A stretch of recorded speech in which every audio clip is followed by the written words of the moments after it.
Ladies and gentlemen, gentlemen and ladies, hey, welcome to the 115th episode of Collecting Profit. Yeah, the backdrop is a little bit of a mess. Got some stuff going on here at Huddle Card HQ. But man, we got the baseball season getting ready to start tomorrow with the Tokyo series, which should be pretty interesting, especially with, the Dodgers going over there and Shohei and Yamamoto and Sasaki and who else knows from the Dodgers. So that should be that really should be a really good showing for MLB. Excuse me. I think it's I mean, look, when you think about it, it's something they have to do. They are trying to, make it global. So with trying to make it global, that's what's gonna wind up happening. So we got, who the heck is it? There he is, ladies and gentlemen. It is the birthday boy, Dommy. Dom, happy birthday, buddy. I hope you've had a great day. Yo, Dommy. Nice new logo there, Sean. So, like I said, we're gonna have the Dodgers playing. So it's again, it should be fun. I don't know. I'm trying to see. They don't have a time. I was looking on the MLB schedule. For some reason, they're not showing that game. So I'm not sure what time. What time it is. Happy birthday, Dominic. So that should be interesting. So hey, David Adams has the Japan series, $500 a box. That's crazy. That is crazy. From that standpoint. Okay, Arnold. That is definitely crazy from that standpoint. $500 a box for that. I think I obviously I think it's way overpriced, but I go ahead and I get it.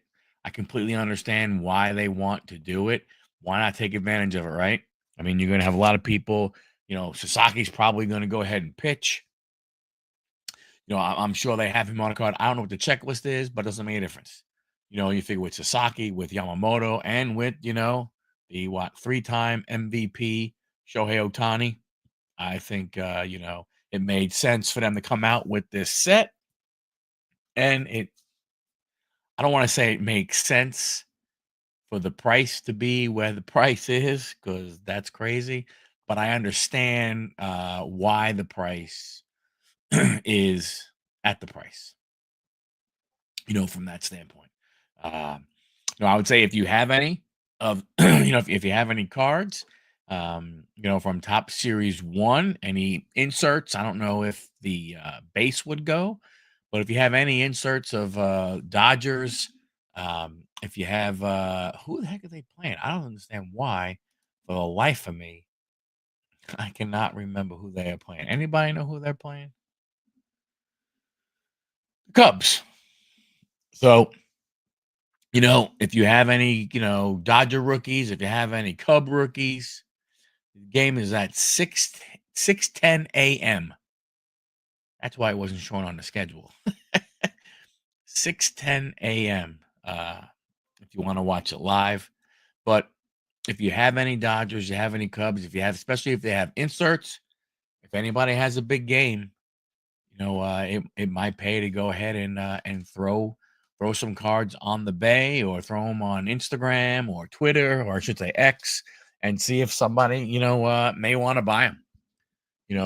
First to market a lot of times. I know there's probably a lot of people who have ripped Series 1 and are getting it out there, but if you have an insert, if you have a parallel, of one of those stars on those teams, it may pay. Now, unfortunately, if you got any Kyle Tuckers, they're not going to be in Cubs uniforms. So with some of the trades that have been going on and the free agents that have been signed by the teams, obviously those guys won't be in that team's uniform, but still not that bad. Still not that bad. Might be worth it. Might be worth it. There are still a couple of free agent guys out there that probably can use some homes, but I would think most of those guys right now, they're probably gonna wait another week or two to see what happens, see if they can increase their value, by injury, do to maybe some of these free agents that might still be out there. Does you know Do the Yankees call any of them with Cole, going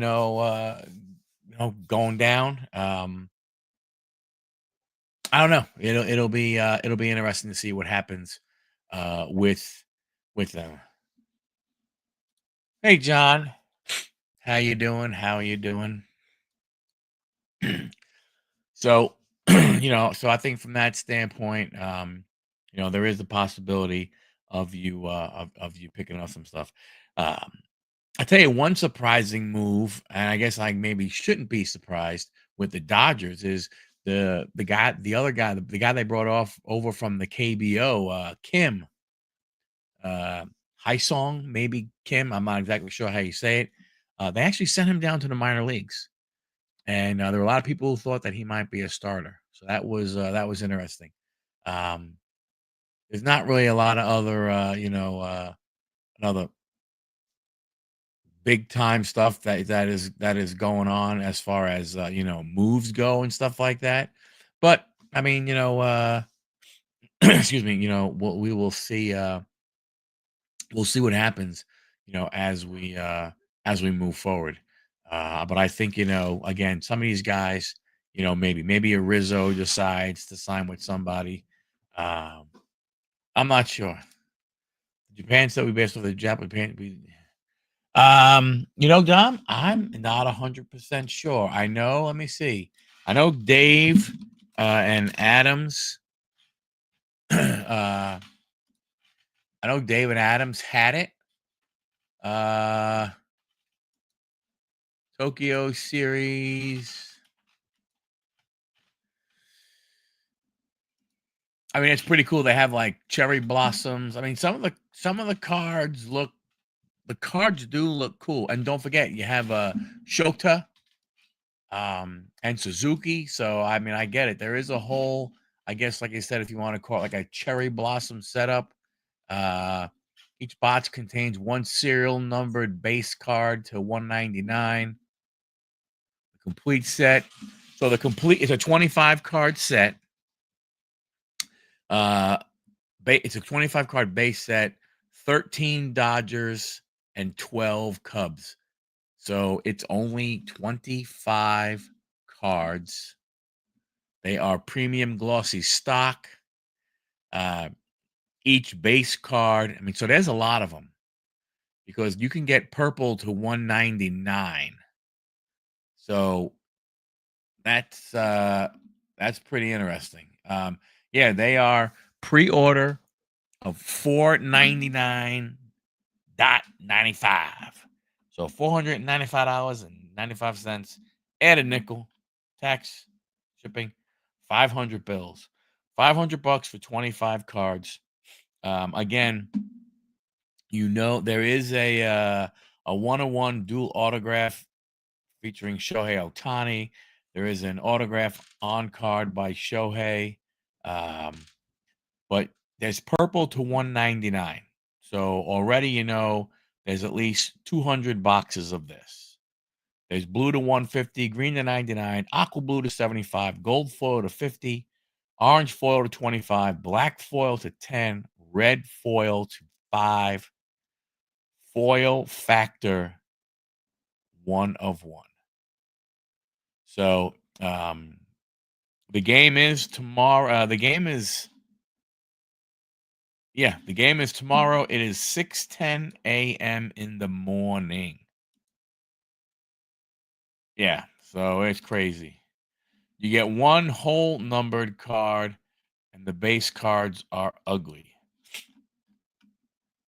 So is the oh, so with the flowers is a base card? That's not an insert?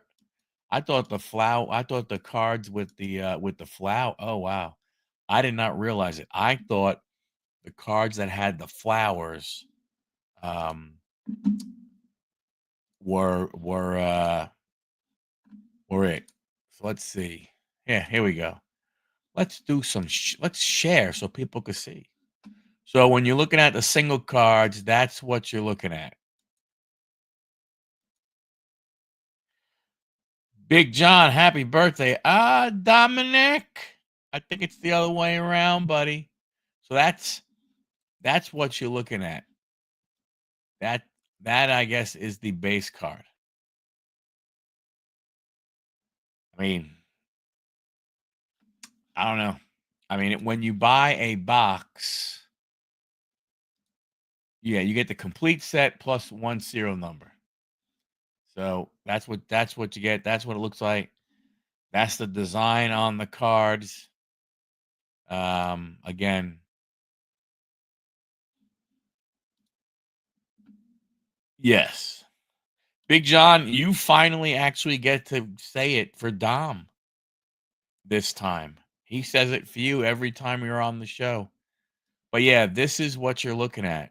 500 bucks for those cards. You know what? I cannot disagree more with you. I mean, I'm sorry, I cannot agree more with you. Um, that's crazy. I mean, it is nuts when you think about it that people are going to people, and that's the whole set right there. That's the whole set. That is what you are looking at. And it's amazing, Lawkin, because people will buy the heck out of it. I mean, this is stupid right here. This is absolutely dumb. Whoops. This is this is absolutely dumb. you know. Yeah, potentially. Dom's birthday on a Wednesday. What are the odds? I don't know what the odds are. No idea. But so that is the hot thing, and it's a pre-order.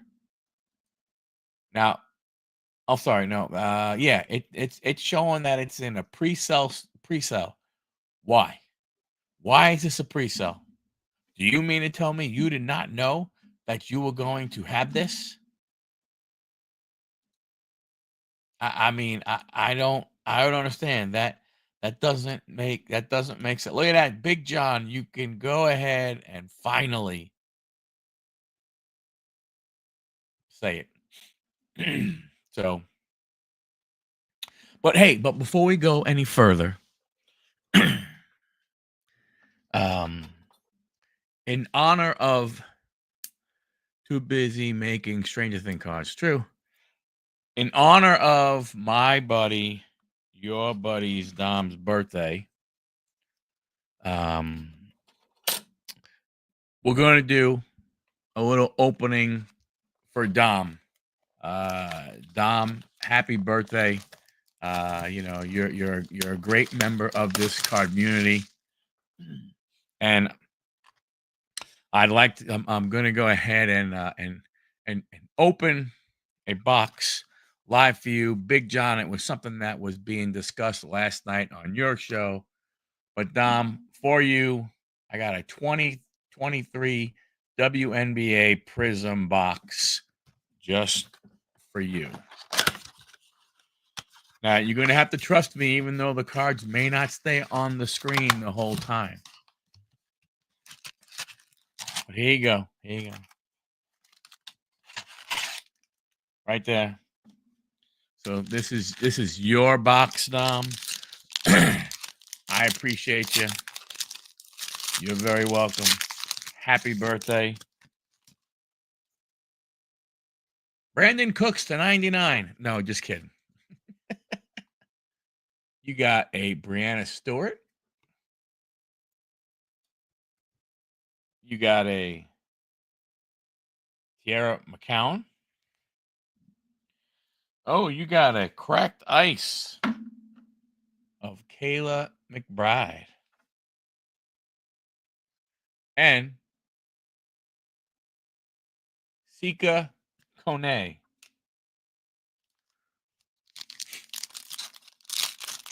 Oh, I'm glad you had a nice family dinner. That is awesome. All right. You got a Dana Evans,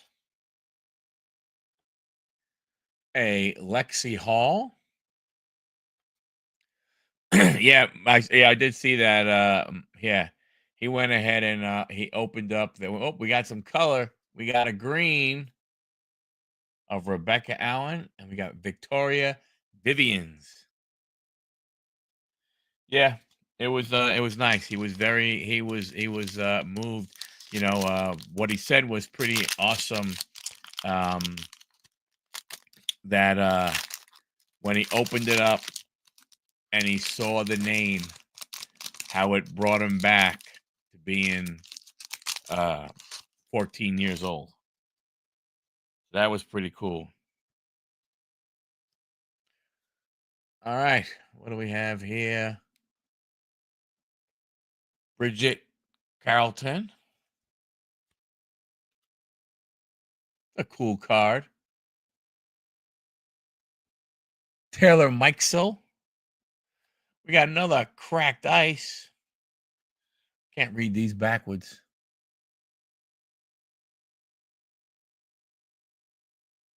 Her last name is Lanny. And Fearless. Chelsea Gray on the Fearless. You got 2 more packs to go here.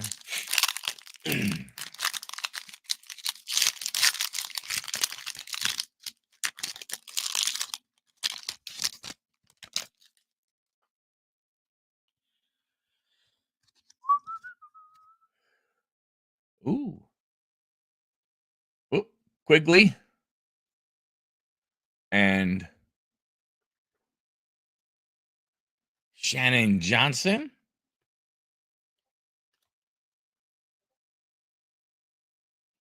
Becky Hammond. Oh, very cool. And a green of Ashley Jones. Or is it Jones? Doesn't look like Jones. Look like Jones. Last pack. Last pack magic. Ooh.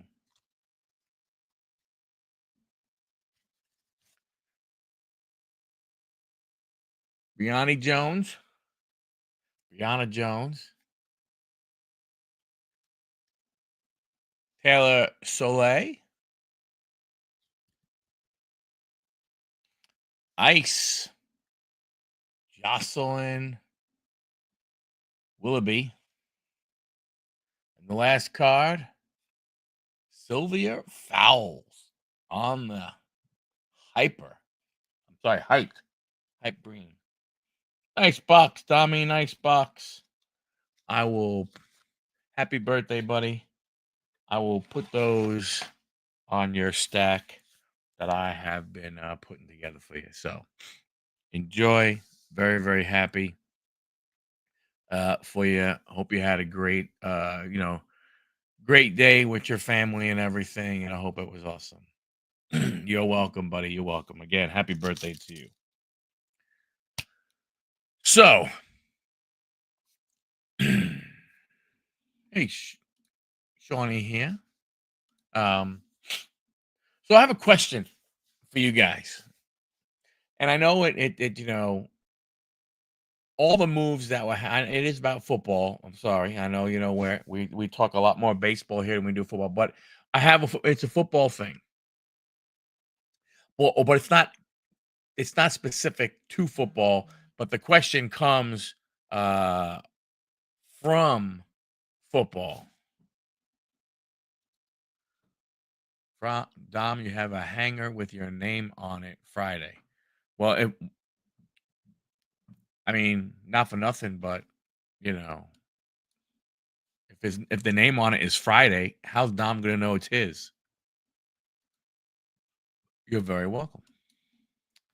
So it's the question is inspired by football, but it really has to do with a lot of the moves that have been made. And the question, excuse me, the question is this. And it's more geared towards a rookie, a rookie card. In your guys' opinion, when a player gets traded, a player leaves for free agency, and all of a sudden, let's say he was a mid guy, he goes to a new team, and all of a sudden, he goes off.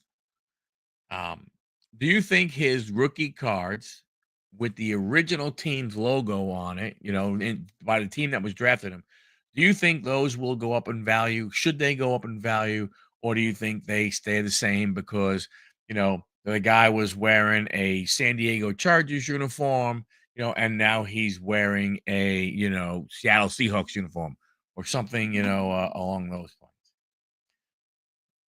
Never understood why so many players sign immediately. I think that's because of the cap, to be honest with you. Um, Lachlan, I think the players look, and if a team has $80 million to spend, and if you're looking at that team and they have a bunch of openings, that they will go ahead and say, hey, wow, if I try and hold out, they may not be able to fit me under the cap. So I would think it has to do with the cap. But I wonder again, like I wonder, Kenny Pinkett got traded to Cleveland. I don't know if Kenny Pinkett's going to start at Cleveland, but what if he does? And what if that's a turnaround for him? Kind of almost like a Sam Darnold in a way, right? You go to your third team or fourth team, and all of a sudden you start playing well. So all of a sudden does their rookie card or rookie patches or rookie autos or rookie patch autos, do they go up in value because of that? Yeah. So yeah, I mean, to me that's the thing that gets they're not allowed and talking until Monday, and these deals get done so dang fast. I mean, like it's amazing, all of a sudden, it's nobody can do anything until 12 o'clock noon on Monday. At 12:15, so and so signs for $60 million. Like what? I thought you're not allowed to talk to each other until that.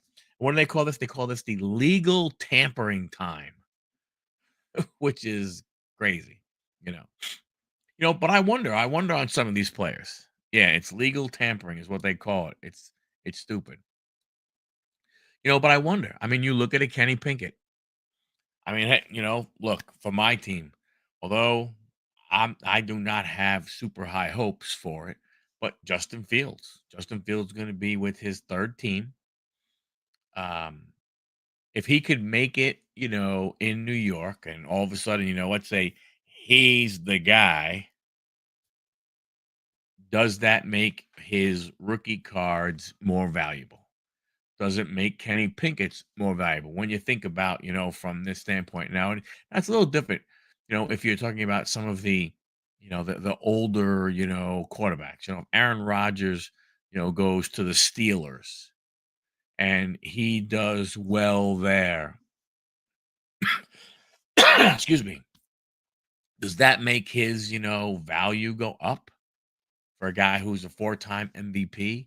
If Russell Wilson goes somewhere and he plays good again, right? He played he played, decent for the Steelers. Not really great, not bad, but if he has a resurgence, and I'm talking about a guy who's going to have, you know, I look at Sam Darnold and I don't know how much his cards went up, but I know he was, I know he was. Yeah, but I. I think Sam. I here's what I think happened with him last year, and I don't know. I definitely, I'm not sure. I'll probably have to look at like Card Ladder or something like that, and I'm not going to pay for that kind of stuff. Um, but I think you can, you can say that the cards will go up. I don't think they will go up based off of a lot of the hype there was when these guys came out. Um, but that's one of the things that, do you care? As a collector, if a guy gets traded or a guy that signs with your team, do you go out and try and get like his rookie cards? Like Locking, I don't know if there's a player, but I mean, Kansas City Chiefs, for instance, if they sign somebody or they trade for somebody, and a couple years down the road, that player is doing unbelievable with the Chiefs, do you go out and buy their rookie cards, or do you just consider collecting their cards from Chiefs? And I'm not talking about, you look at like a PCA, Pete Crow Armstrong, who was with the Mets, got traded to the Cubs. So he was never really a Met or so, but you watched him, grow, and you knew he was going to be something good. You became a fan of the player, so you collect him as a club, you connect him, collect him as a Cub. Hello, Hunter. How are you doing?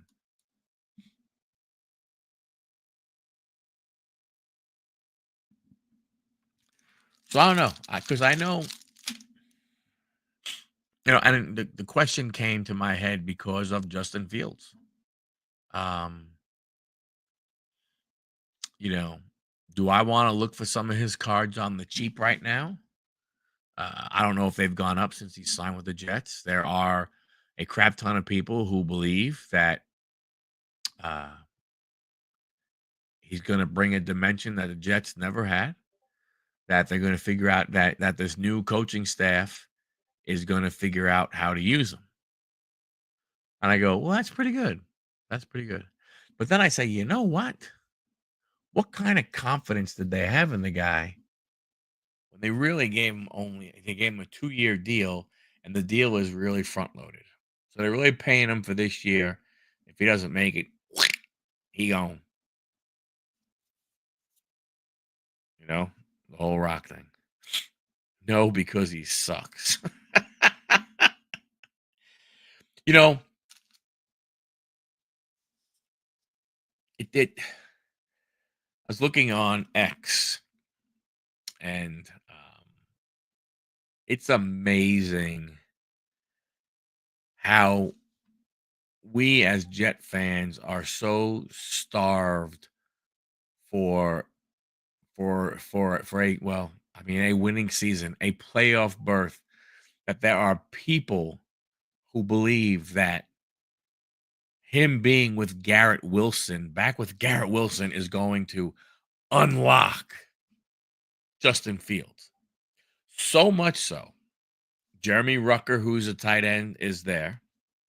There are people that are clamoring for the GM to pick up the phone and call the Saints and try and get Chris Olave so they can, I guess, have an Ohio State reunion in MetLife Field.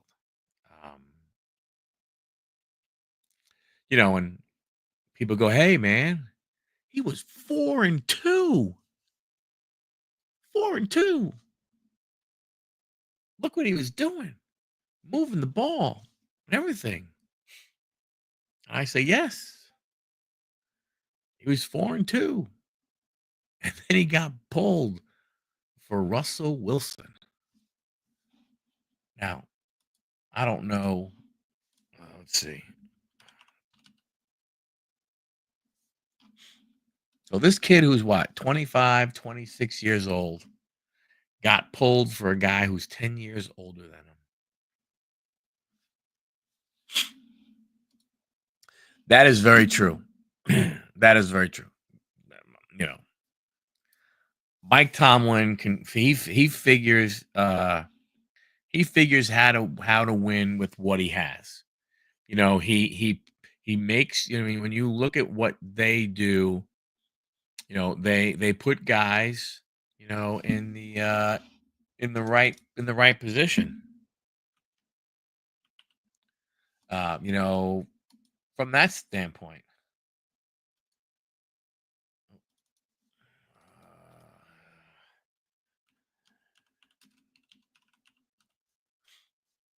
Najee Harris, football player.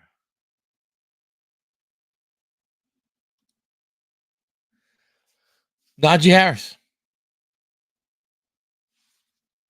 People thought, hey, what's going on with him? Najee Harris goes to the Chargers. He left, and Philadelphia lost another guy. They lost Kenneth Gainwell. Philadelphia has lost a bunch of guys. Going to be very, very interesting to see what they do. Um, Obviously, the 49ers have decided to just cash in next year. Beast, if he's still here, he should be extremely happy, right? Didn't they go ahead and didn't the Redskins go ahead and pick up what's his name? Debo Samuel.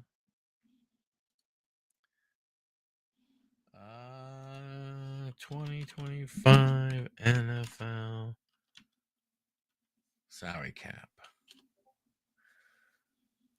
What's the NFL's 279.2 million. Yeah, they have had an unbelievable off season. I'm surprised the Chiefs didn't do a little more, to be honest with you, Lockin. I mean, you know, they what didn't they make the trade? Didn't they trade one of the offensive linemen? Excuse me, to what was I don't know who, to Cleveland? Oh, they got no cap space. Well, makes sense. Makes sense.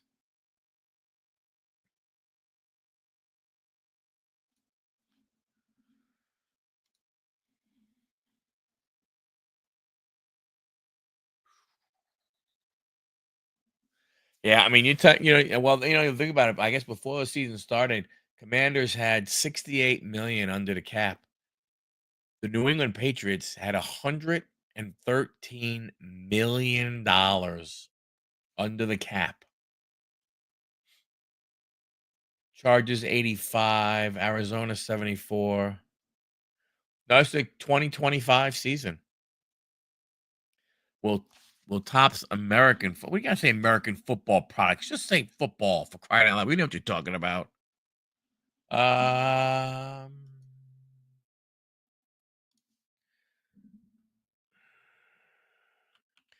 when will Topps have the NFL rights?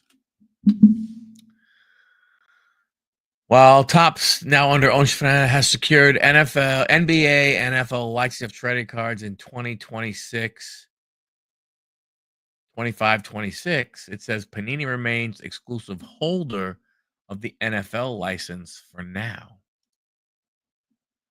They need to change the rules to discount quarterback hits. It's stupid how many make more money than Mahomes. Probably next season. You know, just stop it. American football. Yeah, I think yeah,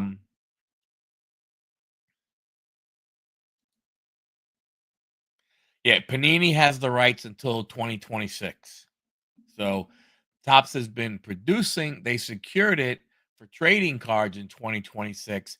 It's probably meaning that they can actually make the cards that we've seen, Topps Chrome and stuff like that, unlicensed, but then they will have the full license probably next season, which will be 26, 27 is when they will be able to uh, put the logos on the uniforms. Yeah, so Panini. Well, see, it's going to be interesting because Panini. There was a lawsuit or something. It says here that Panini was set to expire in 2026, but an arbitration ruling has allowed them to continue producing NFL licensed cards until future orders. So I guess um, whatever orders they have secured, I guess, however that is, they have those until those are okay. Did you guys read up on the Panini? I did not read up on it, but let's see. Let's see. Panini Fanatics lawsuit update.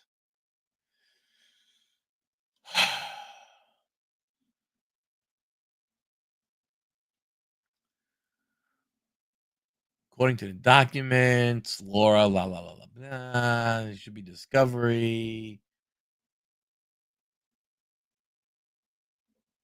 Yeah, see, for me, this is way too much to read. Panini holds the NBA Players Association license for trading cards until September of 25, and the NFL PA license through 2026.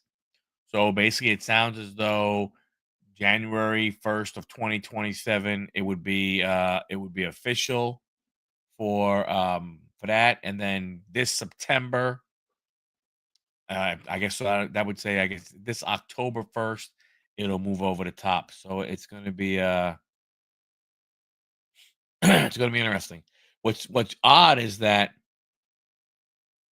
you know, when the UFC will leave Panini, excuse me, and go over the tops, because I mean, they already have WWE, and WWE and UFC are owned by TKO and bull riding, and the Professional Bull Riders Association that is there. And now they have this new boxing league or association, whatever they call them, uh, coming up. So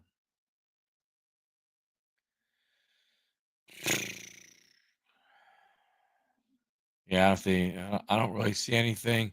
It's too much. I would love to read it. It's just way too much for me to read. I wish there was a Cliff Notes version, but there from what I heard, there was some people that were thinking that what could potentially come from this ruling is Fanatics maybe agreeing, or they agree with some kind of merger, which to me, I mean, you would basically have what, everything but the NFL. From that standpoint,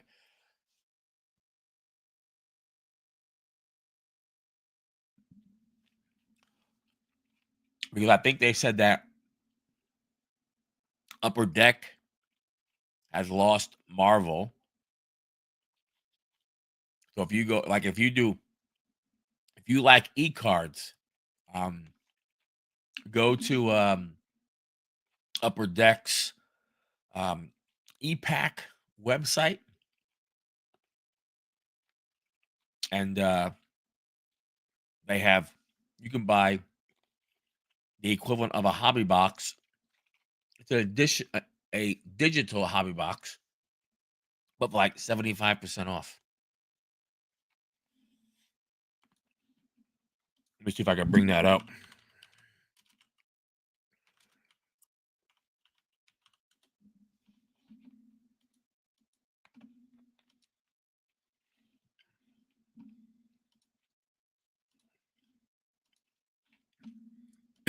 Yeah, so if you're into, if you don't mind if you don't mind if you like the cards, like digital cards right here, annual 50% off, Allegiance 50% off, Fleer 89 throwbacks from Marvel 50% off. Um, ooh, Eternals, 75% off. So you buy this again, it will be a digital card, but you'll wind up paying like 28 bucks for a hobby box, and you could potentially maybe pull some autographs. This one is interesting right here. Very, very interesting. So for 40, what? 87, so for 43.50, you can basically get what is the equivalent of a hobby box of of that. So again, if you are into digital cards, they do have a couple of free stuff here. Oh, did I sign in? Nope, they don't have it here. Dang it. Yeah, I believe they lost Marvel. That yes, they well no. I have it from a very, very, very good source that they lost Marvel, and that's why they're doing a lot of discounts on the digital cards. So check this out. Think about something. You know, they lose. These are not comic books. These are cards. These are digital cards. So it's a digital card. It's not a comic book. But I understand what you're saying. Um, so you think about something. You know, they lose LeBron James, autograph where they had, the exclusive. They lose all those cards. If they're redemption cards, if they whatever it is, anything that they have in their hands, they're not going to be able to sell. So, whether so if there's Eternals blaster boxes, hobby boxes. I don't know if they have a mega box, with the actual physical cards. They can only sell what is out in the market. They can see about dumping anything. But when the date comes that they lose the rights to that, everything that they have in their shop gets put into the corner and they can't do anything with it. Why buy a case of digital cards? Because there are a lot of people who like digital cards. Um, I'm not, I bought a couple hobby boxes of it just to go ahead and, I haven't ripped them open yet, but I bought a couple hobby boxes of some other stuff. I may buy a hobby box of Eternals. It's going to be 28 bucks.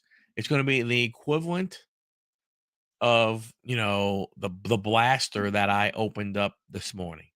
And I go ahead, and get, a few more cards. Again, it's digital. If you like it, that's what you like. And the thing is here's the thing, what you're not realizing is that with these cards, there are digital cards and there are physical cards that if you want to get the card, you actually can send tell Upper Deck you want the card, and they will send you the card. So EPAC is not 100% digital. There are it's digital as far as you opening it, but there will be actual physical cards that if it's an autograph, you want it, you could ask them to send it to you. The only one that is 100% digital is the free daily pack that you can get. Yeah, I agree. It's not everything. Yep. Topps Bunt app. Yep. Yeah, so that's the one thing, like I said, and I have a really good source, who explained all of this, to me. Um, so like I said, so when you open it, so you have to watch. Digital,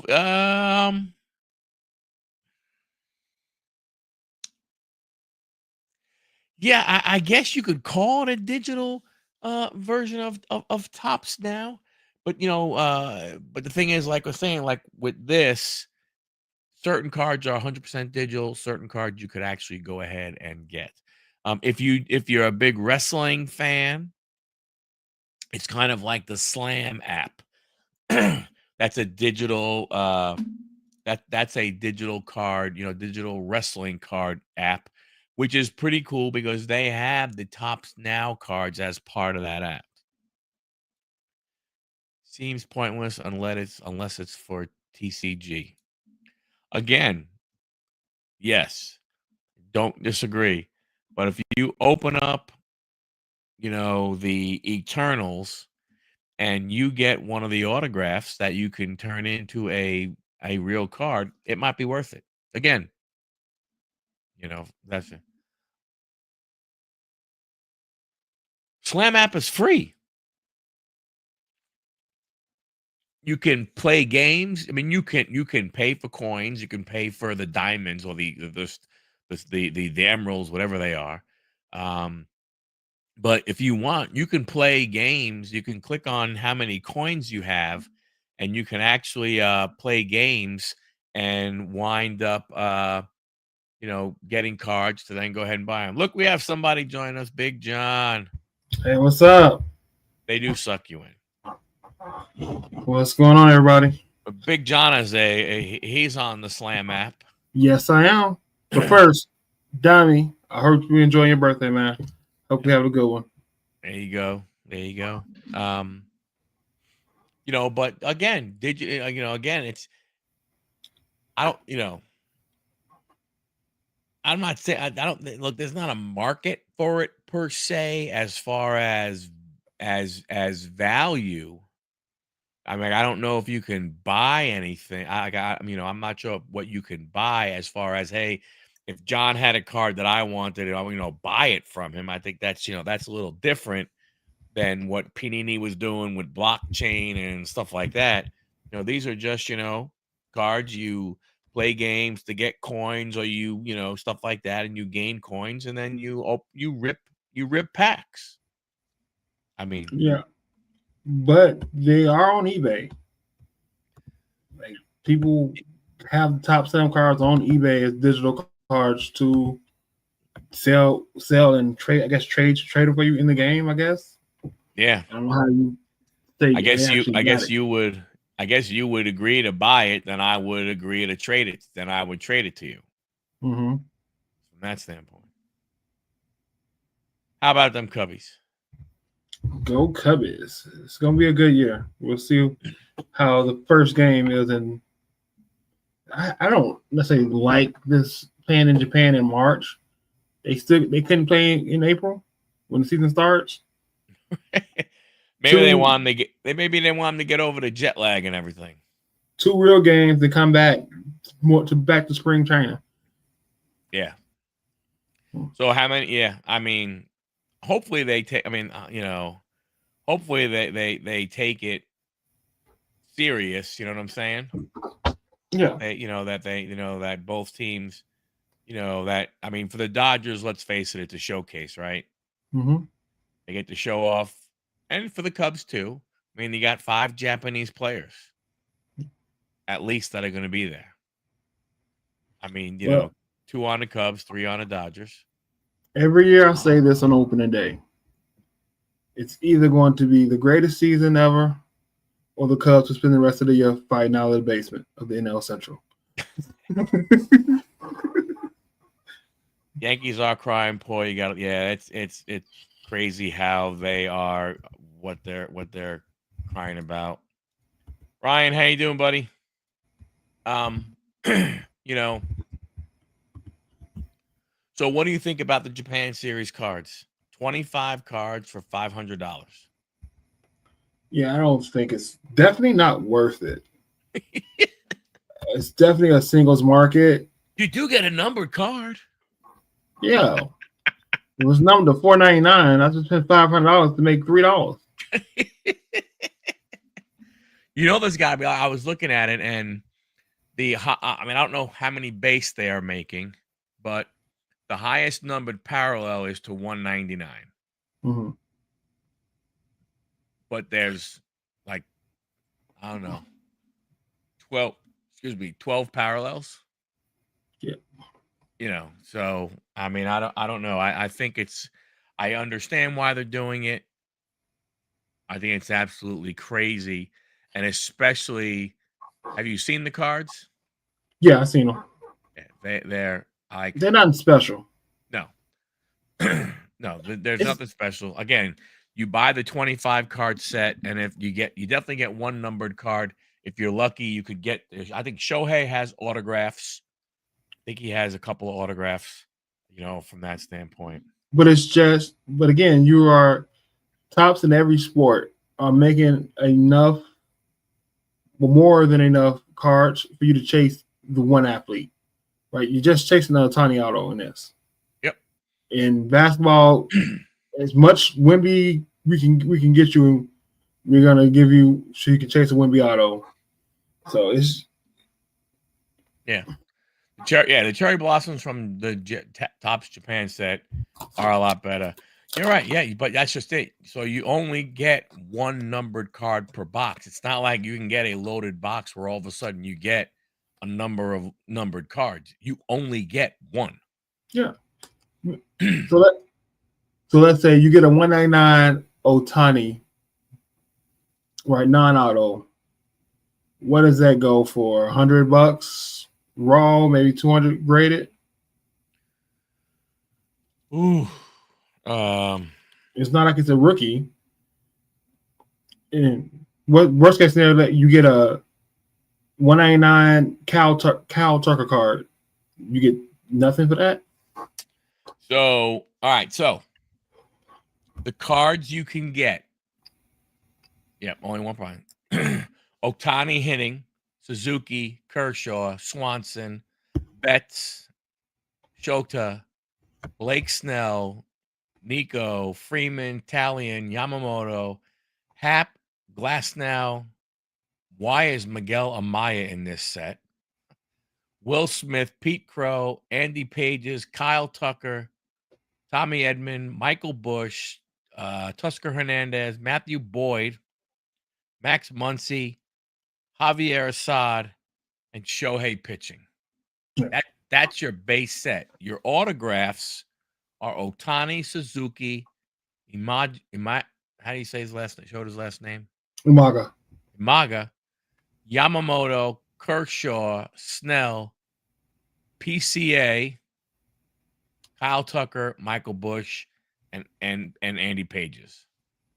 So those are the 10. Those are the 10 autographs you could potentially get. I would rather just buy them off the secondary market than spend $500 on the box. Yeah. To pull it. Arnie makes a great point there. It'll be forgotten like the Otani 50-50 boxes. It'll be forgotten like the Brooklyn collection set. Yeah, nobody collects the Brooklyn collection, and that's a set that cards that look good and are thick. So if there's only one numbered card in a box, we got what? We got 199 plus 150 plus 99 plus 75 plus 50 plus 25 plus 10 plus 5 plus 1. 614. Mm-hmm. So times what was it, like 10 players, like 10 to 15 players you name? There's 25. The base set is 25. So, I mean, you're talking about, that's a lot of freaking boxes. You know, because there's 90. So that would be of one player plus the base, plus a base card. There's 615 for each player. 15,375. Yeah. Base set. Just the base set. That could be about 15,000. 15,000. Let's say I got 375. Times 500 a box. $7.6 million. Mm-hmm. What could it cost to make?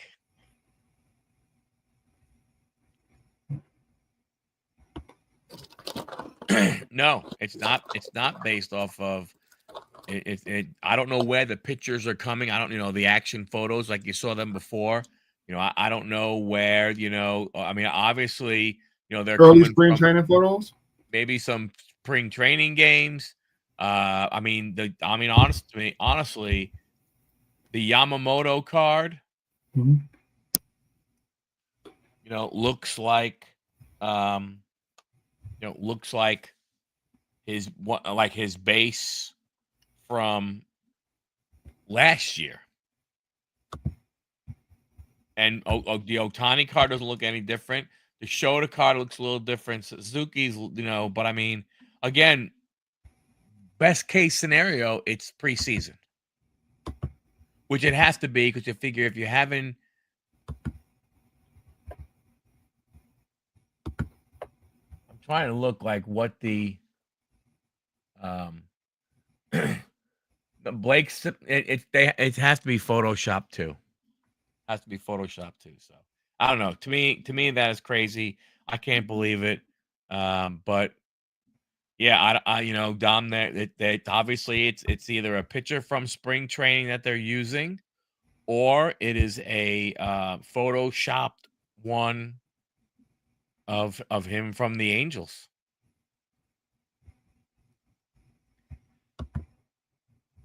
Yeah, you're right. It is useless. Yeah, I mean, yeah, because what are you going to do from a break? You're going to sell a player break.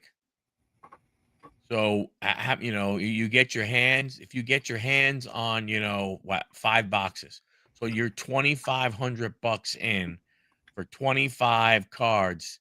You're only out of 5 boxes, there's only 5 numbered cards. What could you possibly sell a break like that for? So you're right, it's definitely useless for breaks.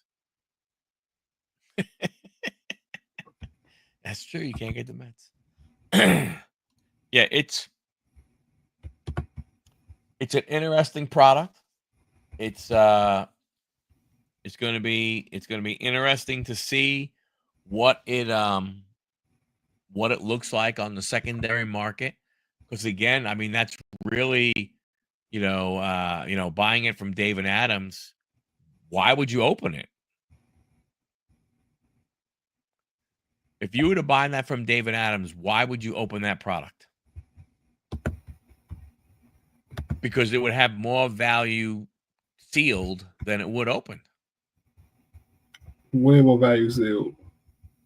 You know, so I don't know. I mean, I don't understand sometimes when you with this type of stuff. I don't know why they do what they do, but they do. And again, to me, the thing is and why is it a pre-order? I mean, the only reason why. So the reason why it had to be a pre-order is they must be using pictures from spring training.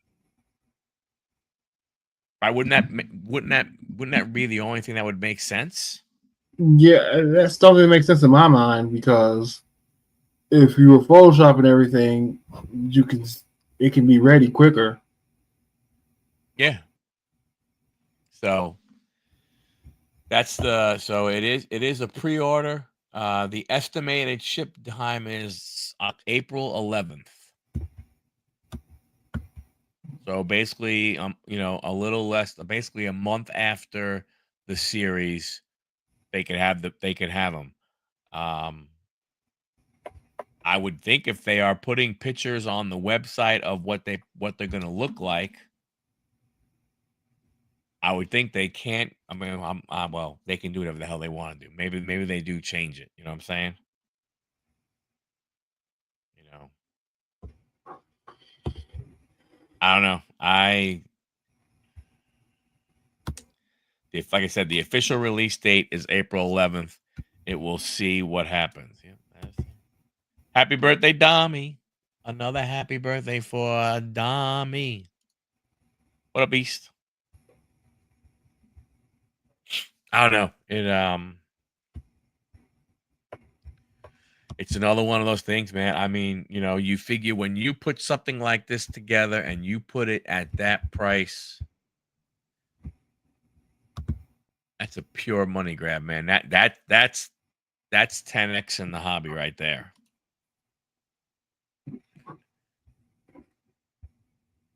That's the thing. That's a fan I haven't heard in a while. What? 10x in the hobby. Yeah. If it was something like NT where you have 8 cards with so many autos, would not be bad. Yeah, I agree. I agree from that standpoint of how do you not go ahead and throw? I think the only thing you could see, I don't know. I don't know if the autographs replace the actual card of the player, or is it you get the 25 card base plus a numbered card. It doesn't read that way to me. Yes, I'm sorry. No, it is. So you're going to get the complete set plus 1 serial numbered parallel. So I'm sorry, you're getting 26 cards per box, not 25. I screwed that up.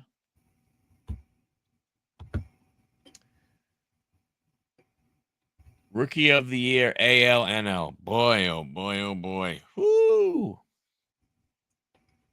Dominguez, AL. I have no idea for NL. Dominguez, the other kid for that I know that is going to be that should be there from opening day. I don't know for sure.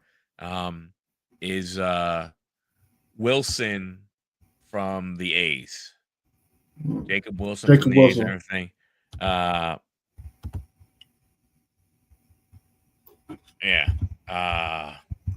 Yeah, right. At 26 cars, what did it? Arnie, you got the Astros in KC's break. Throw all of them in the trash.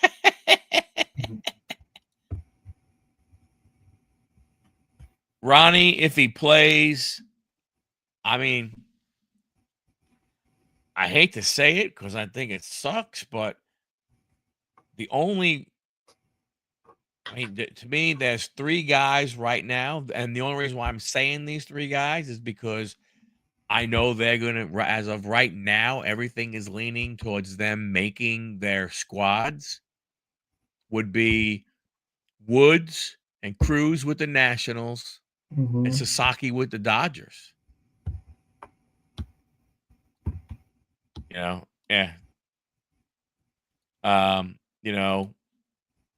Those are the 3 guys that, that would be there. Now, I don't know, has PCA played too many games to be considered a rookie? I don't know. I mean, he's another potential one in the National League. But the American League, again, could be interesting. You don't know about Jackson Holiday, right? Jackson Holiday, he didn't have enough, I don't think. I think he still qualifies as a rookie. So, you have Jackson Holiday, you have Dominguez, you have Wilson from Oakland. Again, those are the only guys that I know that are supposed to make the roster. There may be a couple other guys. I'll bet you that if Boston did not sign Bregman, they may have brought the Campbell kid up, and he's been just on fire going through the minor leagues. So he was the guy that you could have, considered potentially for AL Rookie of the Year. But with Bregman going over there, I doubt, you'll see that. PCA will get a Golden Glove. I don't think Roman Anthony or Christian Campbell is going to break camp, right, with the Red Sox. No. That's what I'm saying. But I think Campbell might have had a chance if they don't sign Bregman. But I think to me, Boston's going to see how. The problem you have is where do you put Campbell? I mean, your infield, believe it or not, let's say everybody's healthy, is Devers at third, Story at short, Bregman at second.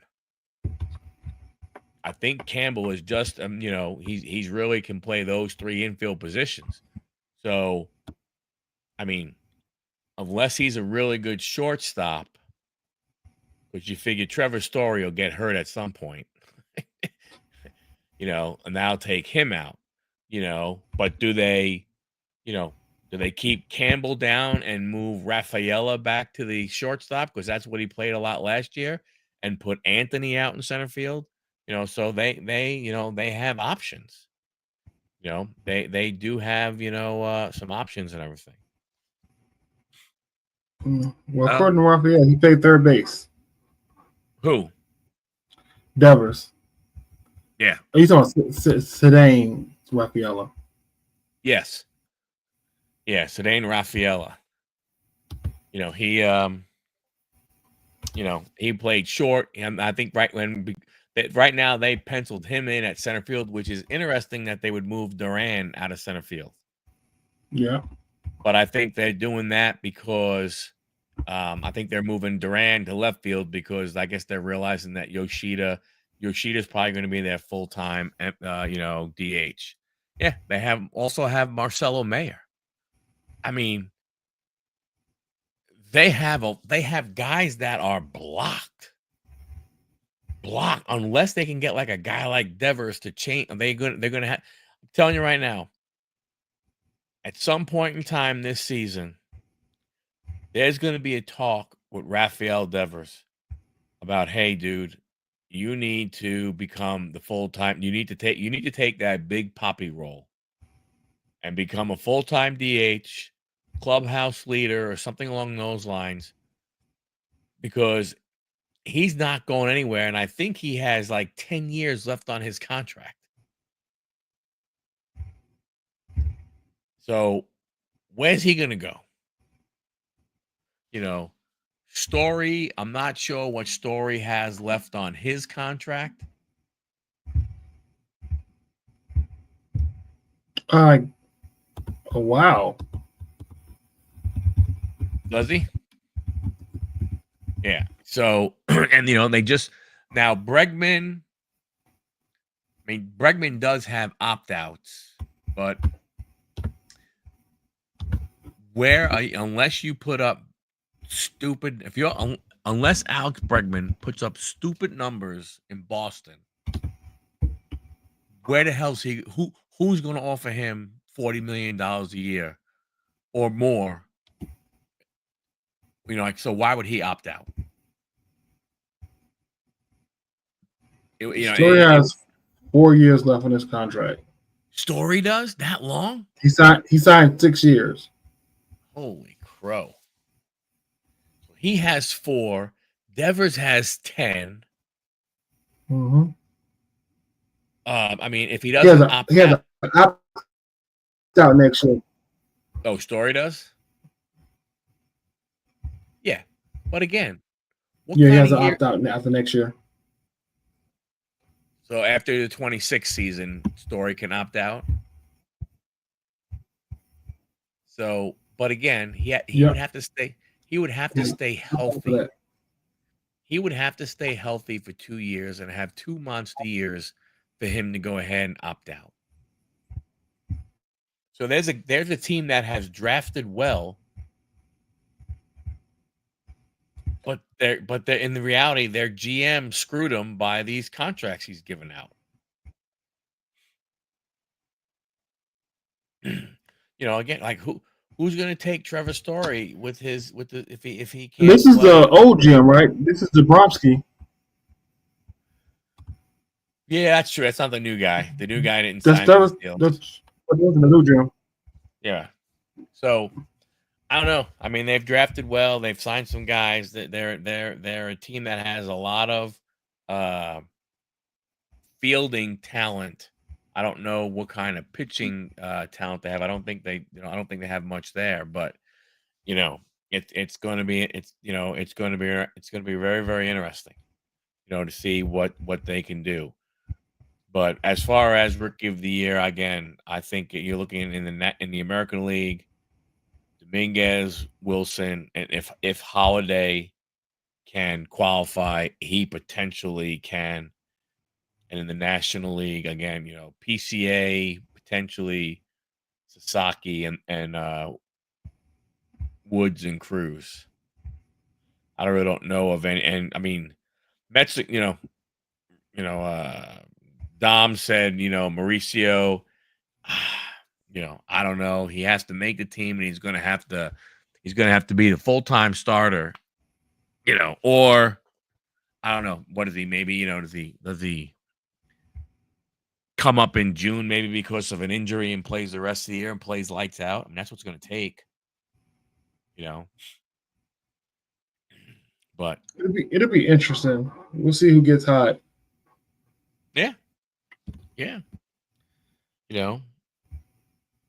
Obviously, there's gonna be a lot of people who gonna want it to be Dominguez because remember, people were buying his Bowman first cards at ridiculous prices. Ridiculous. I think I hit one in a break, sold it for 100, and like 6 months later bought it back as a BGS 9.5 for $50. And I'm just waiting till the season gets closer before I put it up again. Sure, it makes sense. I have an autograph. I have a Leaf autograph of him. I was in a I forgot who it was. It might have been that Mojo Breaks. They were doing a Leaf one, and I got in 2 random teams, and I got the Yankees and I got the Red Sox, which is kind of crazy. But out of the break, I think I got either 3 or 4 autographs.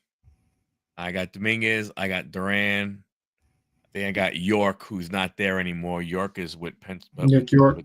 with Pittsburgh. And I want to say I got Wells, Austin Wells, but I'm not 100% sure.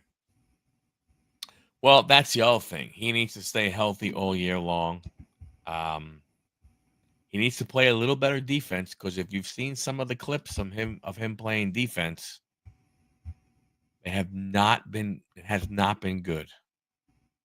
It has not been good.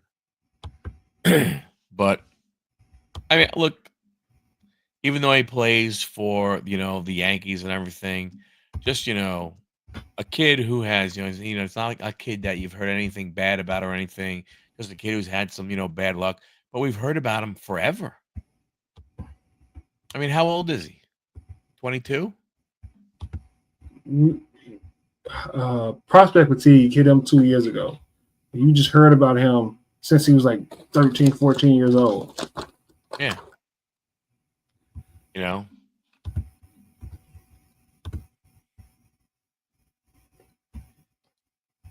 How old is that?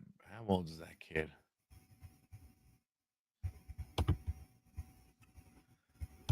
He's 22. And you're right. We've heard about we've heard about him for 6 years. And he's finally going to go ahead and get. I mean, he was going to get a shot, but he's going to get a shot now. That's crazy, man. It's crazy that we have heard of that kid for that long.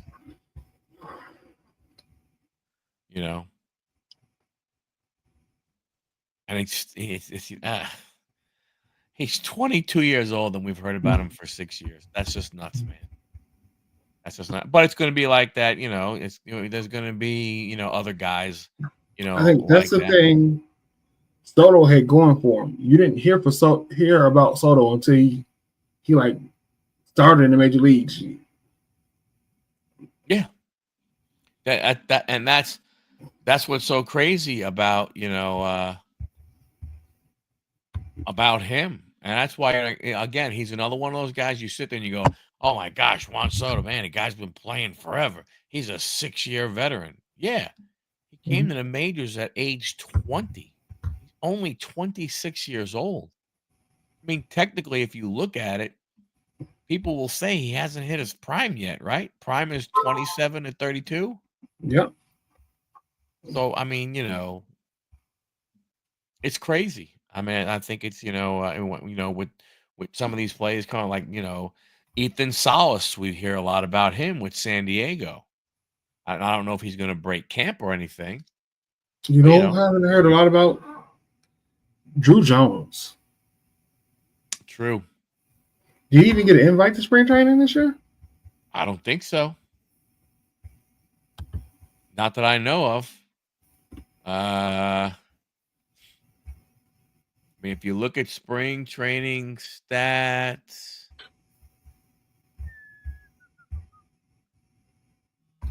holy crap.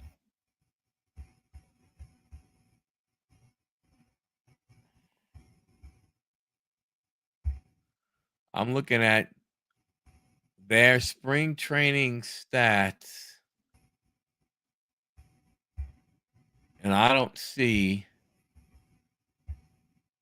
the last name of Jones on here at all. Oh, no, there he is. Okay. He has 7 at-bats. 7 at-bats, 1 RBI. He has 3 total bases.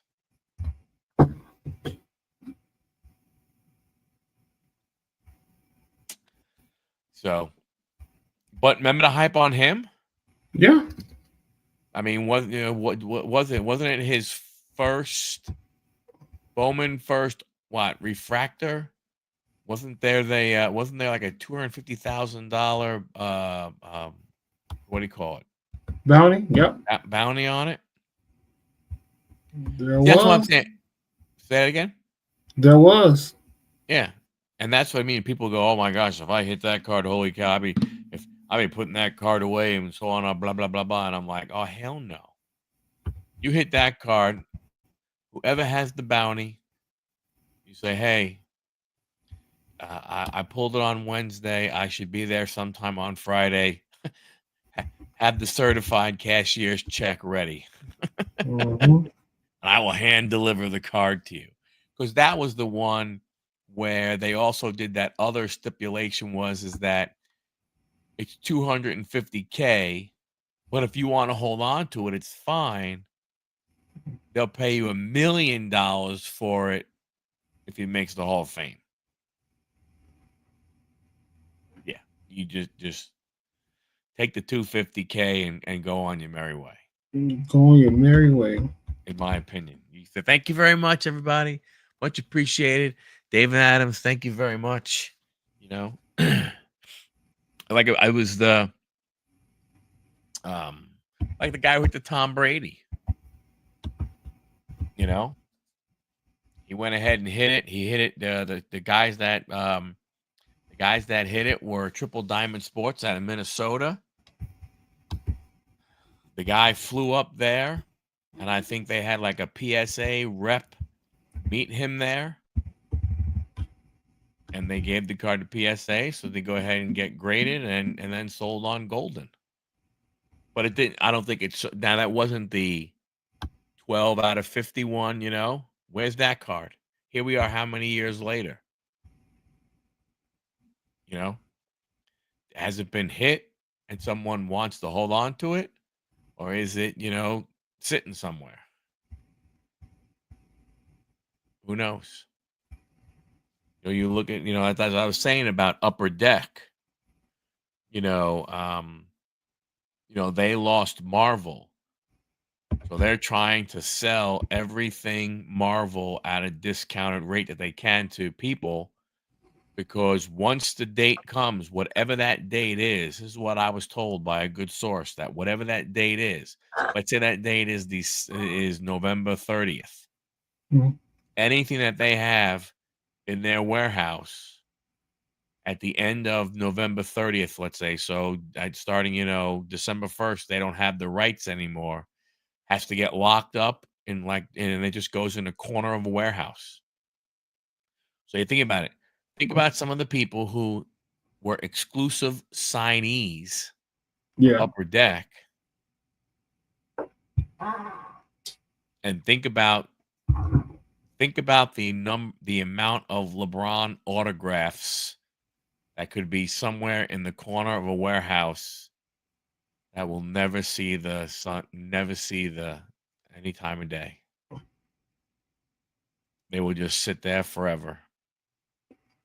It's the same thing happened with Panini with the WWE, right? They had to hurry up and get rid of everything before the beginning of the year.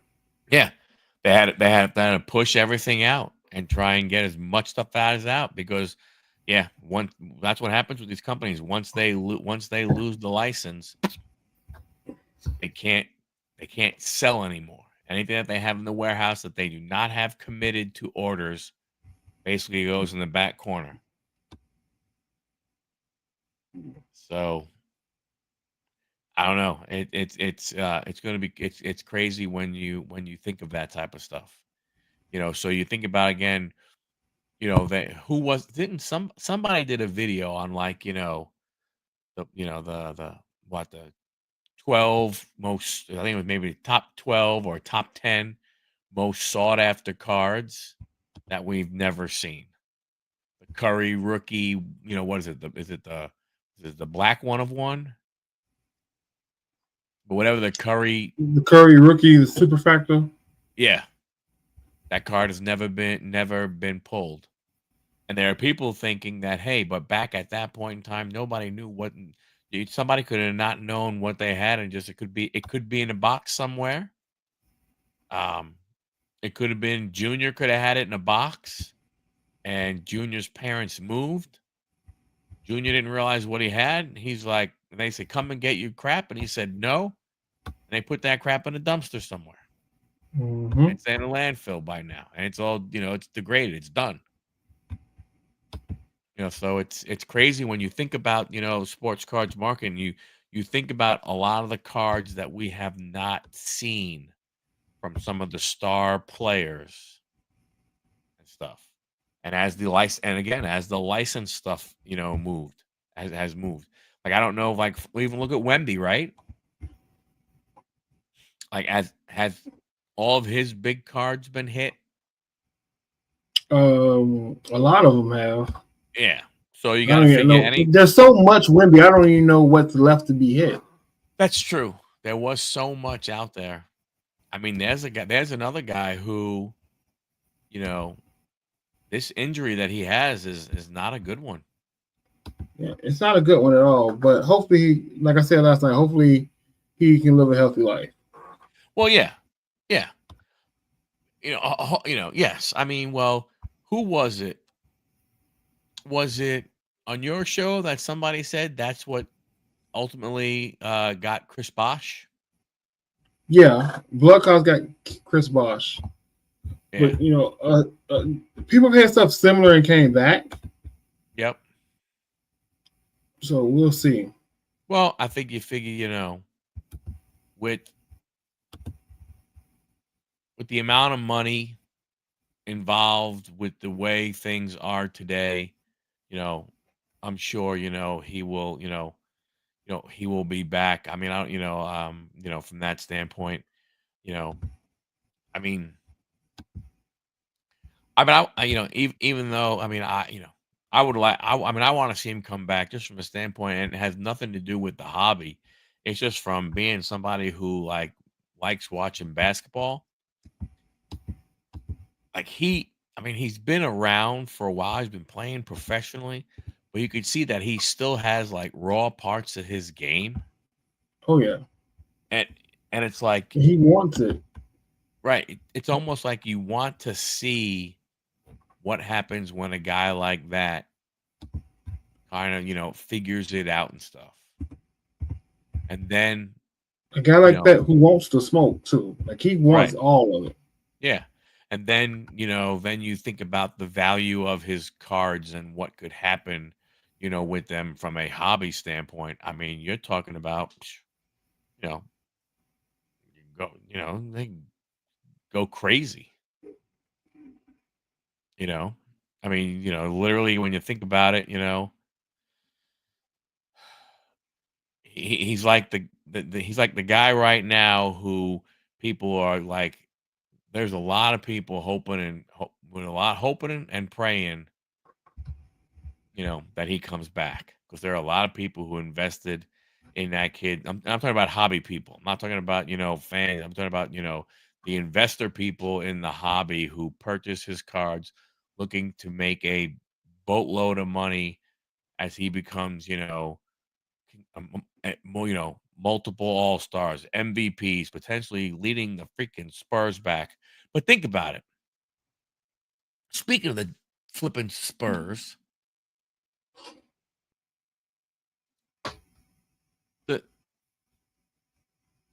does this have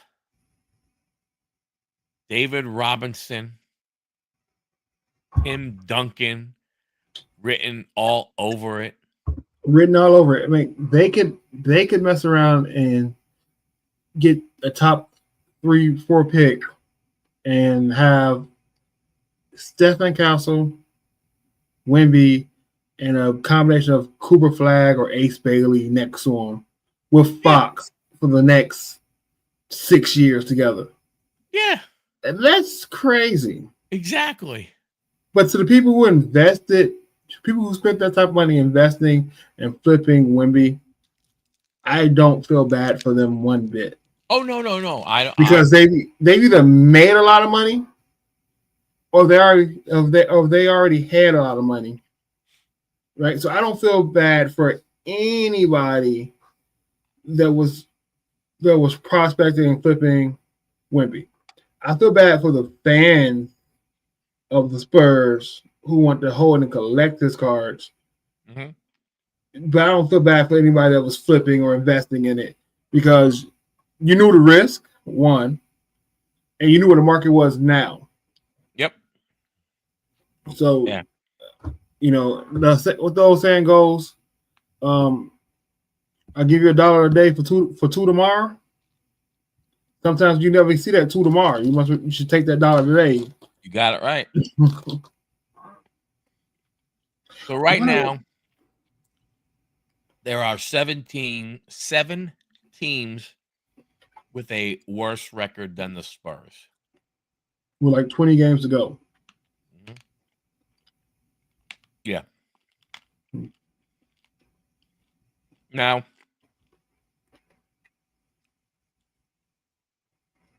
you have the Raptors, the Nets, the 76ers.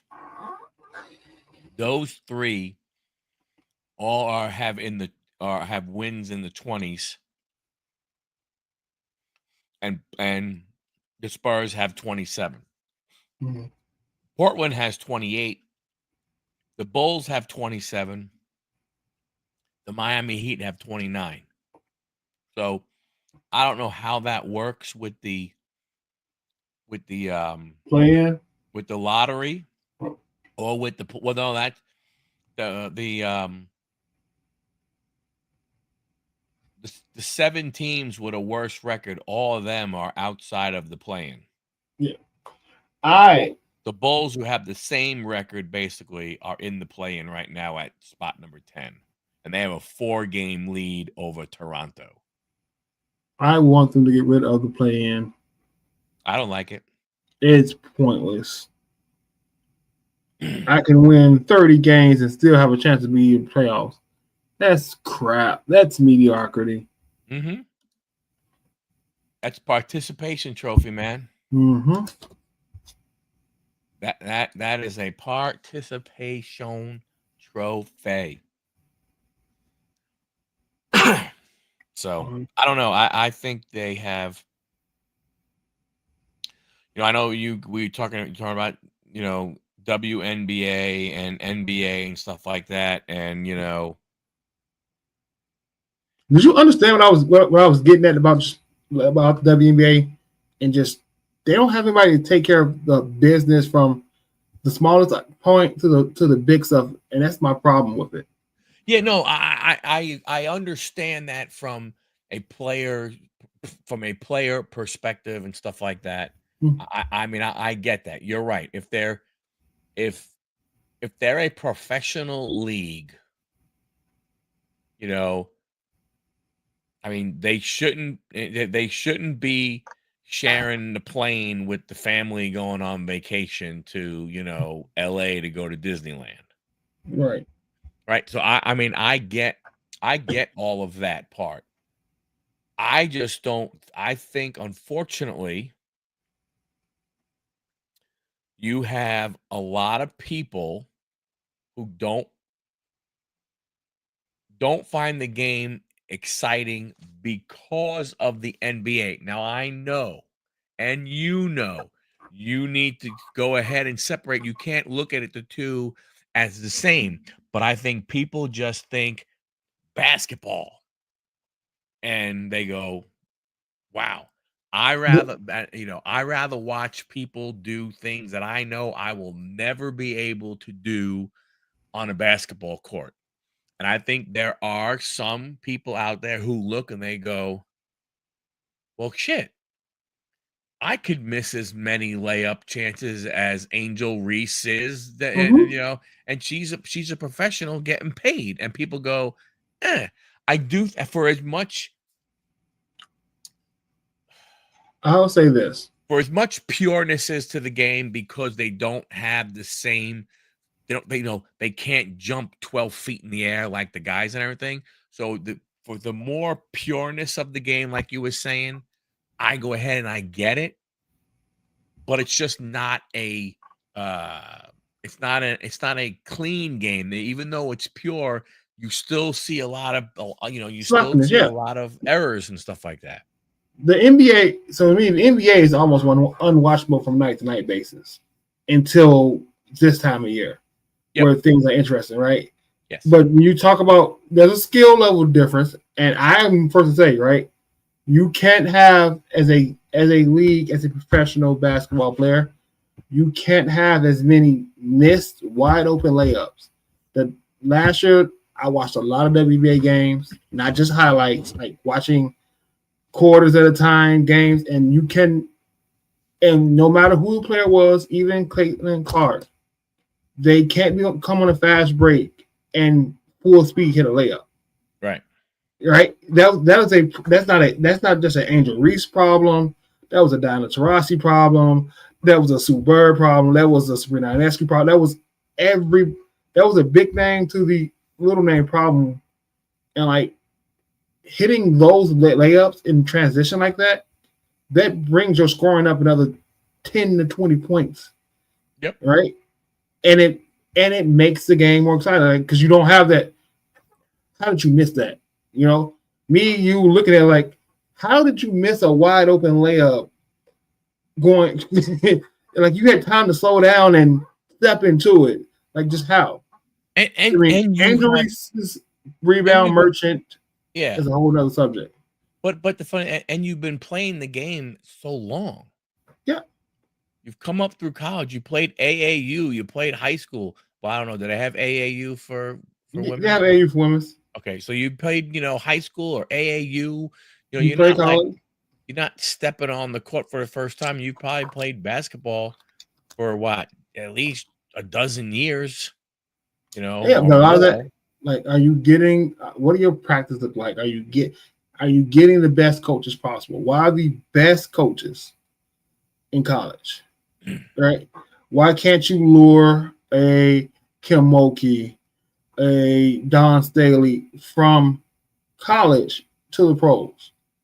There's reasons for that, and that doesn't have anything to do with the players. That has to do with who's running the league and whose teams. Yeah. Yeah. To me, I see two things with both of those. And I think when you're looking at the high profile people, and it's money and control. Kim controls LSU. You know what I'm saying? So, like, it's like, hey, this is who I want on the team. And, and this is the one, and so, and so on and so forth. I mean, when you think about it, when you look at how many, and this is an honest question. It's not a trick question or anything. It's a real question, whether it be, and I mean, I don't know if you can use WNBA, but if you definitely use NBA, how many really good college coaches have come up to the NBA and made it? Only person I can think of off the top of my head is Brad Stevens. Because like Pitino and Calipari, like those guys come to my mind and I go, oh yeah, I know where they are, gang. Tim Floyd with the Bulls. I get it. No. But what I'm saying though is that I just wonder if is control aspect. Is Dawn Staley's program is Gino Auriemma's program, is Kim Malkin's program, and go back to what's her name at Tennessee, Pat Summit. yeah, and the one who was at Stanford, right? How much how much of their success is from the control that they have over that program, whereas would they have the same if you took Dawn Staley and you brought her to, like, where's she gonna go? She's not gonna come to Atlanta. They suck. But if she were to come to Atlanta, are you gonna pay her enough to leave South Carolina?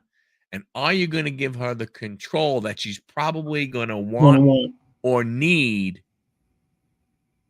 to make that team better? Yeah. But again, like, who are the best coaches in WNBA? You have the Vegas coach, Becky Hammond.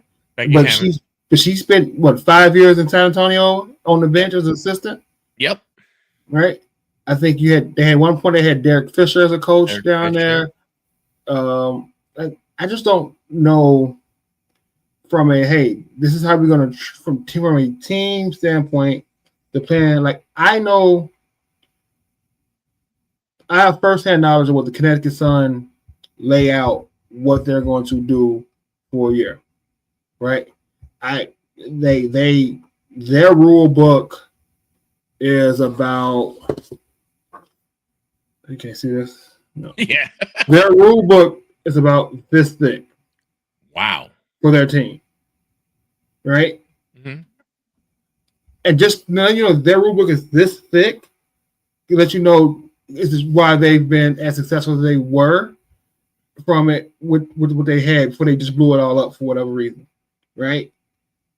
So, but I don't know how many teams have rule books for their players that was telling you, hey, this is what practice times going to be like. These are the rules for practice. This is what we're going to do in practice. This is what the team philosophy is going to be. This is your penalties for late checkouts and this, that, and the third.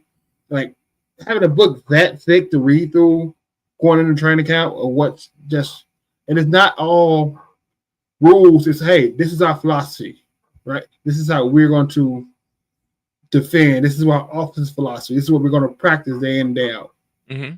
Then you look and say, okay, they've been a really good playoff team for the past 5 years. I wonder why. Right. Mm-hmm. Yeah, no, I understand that. Let me ask this question. You're a WNBA guy.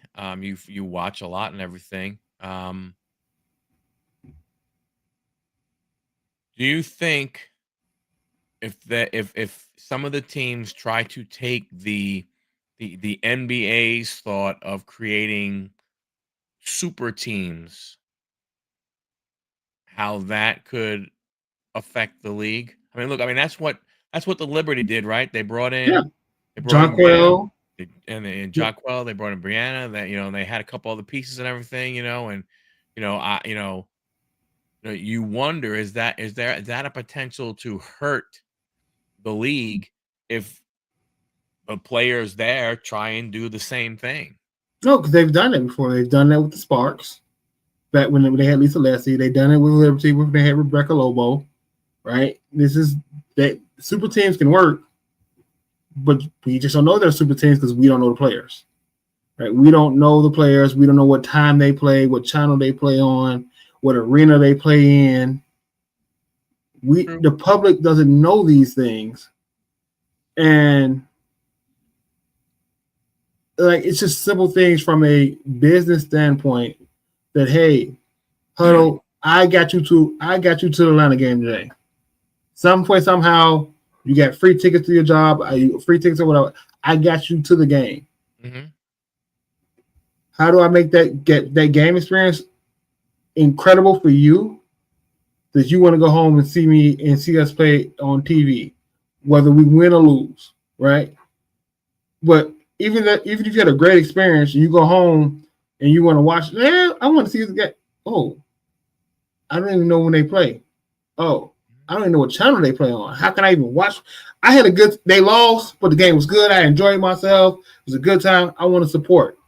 You don't know how to support, and you got it. You somehow you got to the game, right? Whether it was a free ticket or you paid, you still don't know how to support when you go home. Where's that package of saying, hey, this is the rest of our games. This is the channel we're going to be on. Hey, here's 25% off your ticket to one of these games to the people that actually want to support and go to the game. And I'm not talking about the people with season tickets because you're already supporting. How does the regular person who happenstance got to a game when they're on TV? How do the announcing let you know, hey, come back? Because listen, I don't watch a full NBA game. I'm watching a quarter, come back in and watch a couple quarters. See, oh, this game's out of hand. I can already tell this. I'm not watching no more of it, right? Right. So that goes to football too. I'm sure Super Bowl, you were by the middle of the third quarter, you were like, I really don't want to watch the rest of this game, right? Yeah, it was like, man, there better be some good commercials if you're going to make me sit here. Right. So, but we sat there because it was the Super Bowl. Right. Right.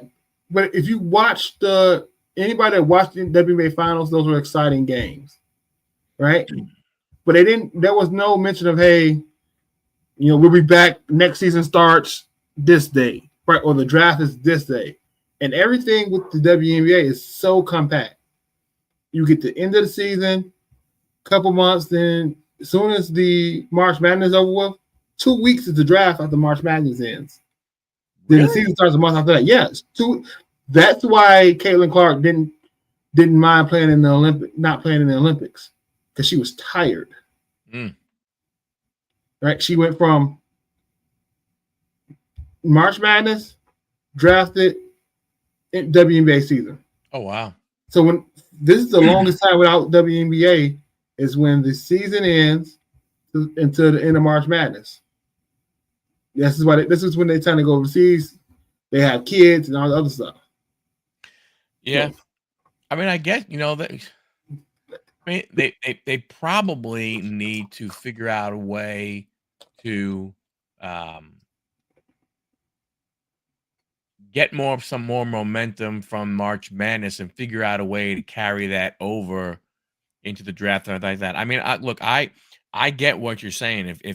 Even if you are a fan and you want to watch, if you have to go out seeking for it, it's going to be tough, right? Like here where I am, if you want to watch, the basketball, the men's basketball team, play, that they're going to be on, if it's not a national game, they should be on TBS or whatever I don't know, Bally South or something like that, right? Yeah. It for sure. You're with the New York Knicks. You'll be in the YN network. Right. You know where it's going to be. But to your point, for the Dream, I have no idea what channel they play on. So the Connecticut Sun, every year, every state, they do a thing. We do a thing called National Night Out, right? With the police and schools, and they come out, and every year they give away about 200 to 400 tickets to this, right? To anybody come, you get a free ticket. Game? Huh? A weekend of games. You get to choose a game for that weekend of games. Oh. Like you get to choose like two to three games to come see. But nowhere they tell you, hey, if you choose the second game, you can watch the first game here. Right. That's what I'm saying. Now Dom says they signed 3 TV deals. Yeah. With who? I mean, I have to look it up. I know the NBA is on NBA TV, ESPN, and TNT, and it'll be on ABC sometimes on Saturdays. And everybody now is buying WNBA cards to hit a Caitlin Clark. Yeah. They're not trying to hit Aaliyah Boston. They're not trying to hit an AJ Wilson. They're not trying to hit an Nafisa Collier or Down Tarazi. They want to hit a Caitlin Clark so they can sell it. Not so they can keep it, so they can sell it to the next person so they can make money off of it. True. Very, very true. There is no no doubt whatsoever. That is a definite see, but here it is. Amazon. Mm-hmm. So do you have to be an Amazon so you have to be an Amazon Prime member? Who's not? Well, that's not the point. The point is that you have to be. I get it. I'm just saying. He wants his Bethesda Laney's. Dom does. Mm-hmm. But but to your point, and again, I can't disagree with anything that you're saying.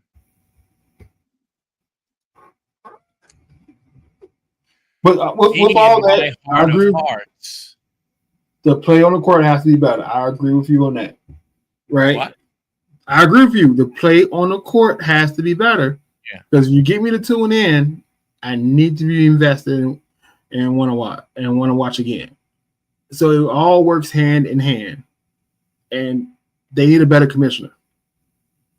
They need a David Stern. Well, they definitely don't do any kind of good. So Amazon, ESPN, and NBC Sports. Okay. So I would even say this. As much as I hate him, I bet you Robert Goodell could grow the NBA, the WNBA, faster in 3 years than it's been growing in its 20-something years of existence. And I dislike Robert Goodell. Yeah, I mean, look, you really, rather than you really need a marketing person. You need someone to market the product. Mm-hmm. And even if even if you made that position equal to a commissioner, right? Mm-hmm.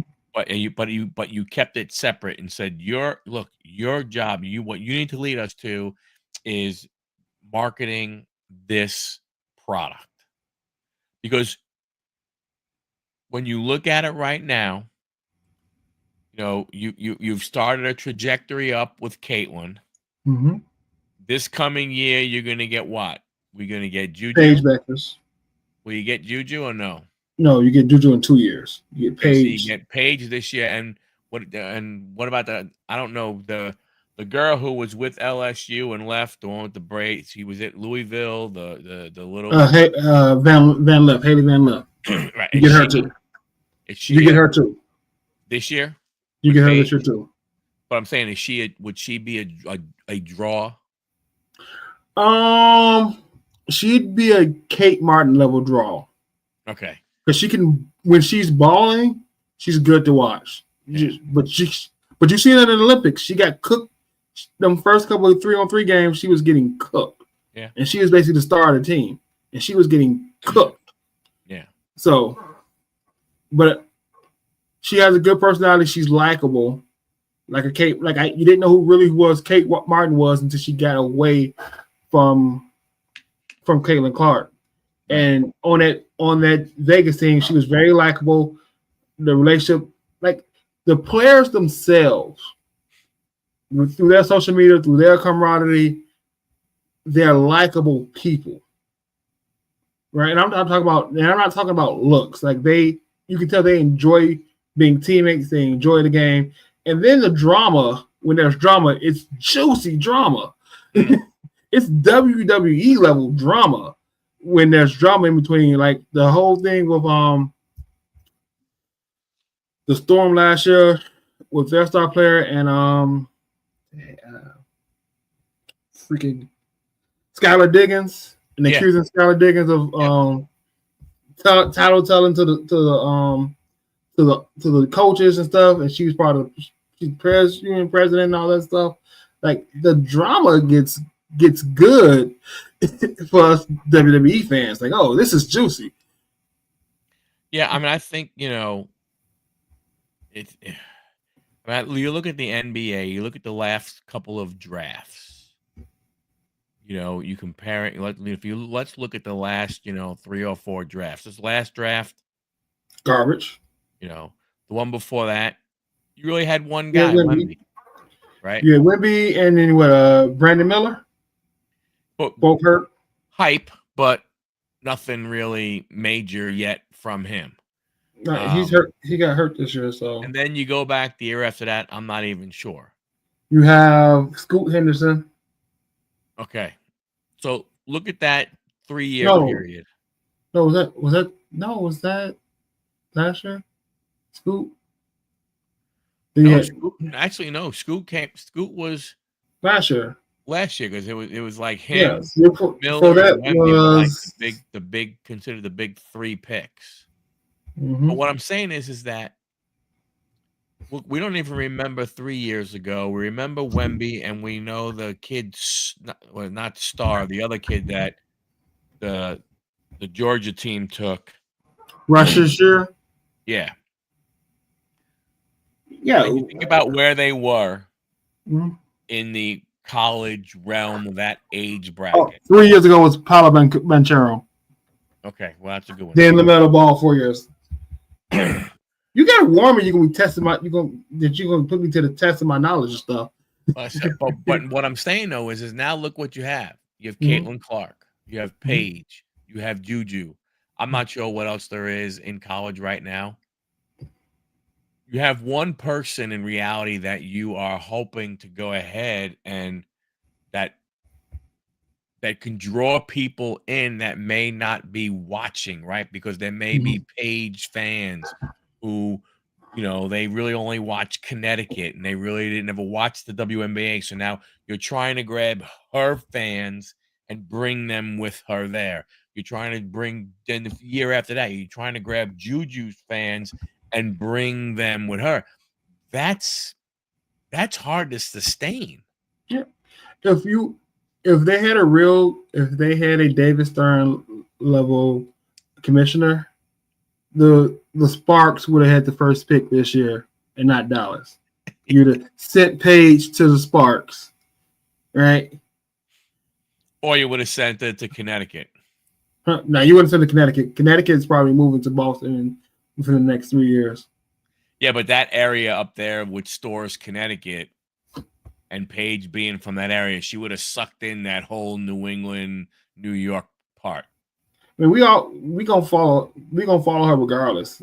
So, well, that's true.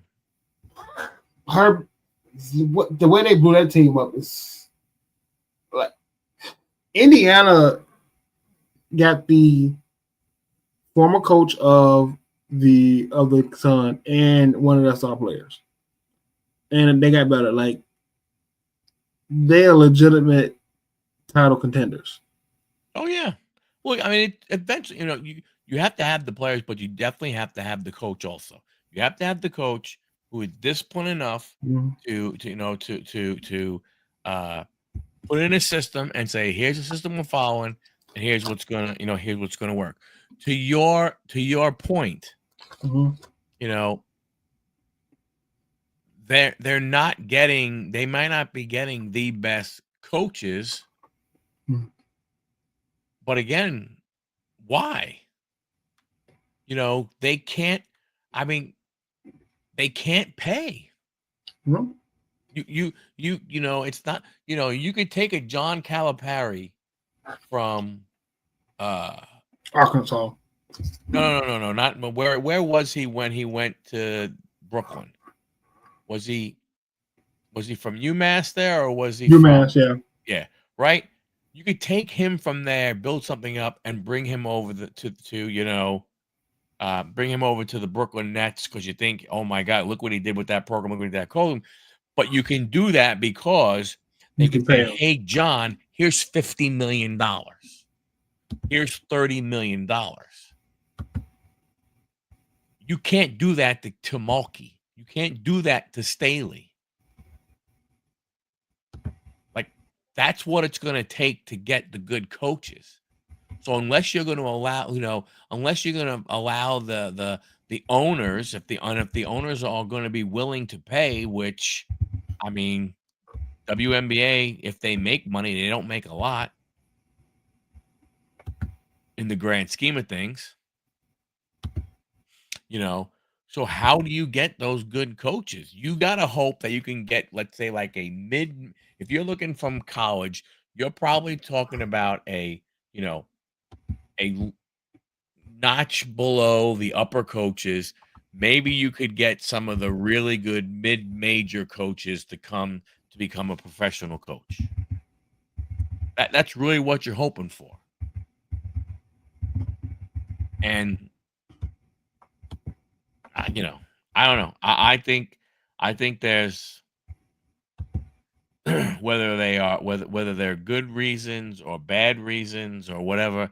I think there are other reasons why people don't support the product.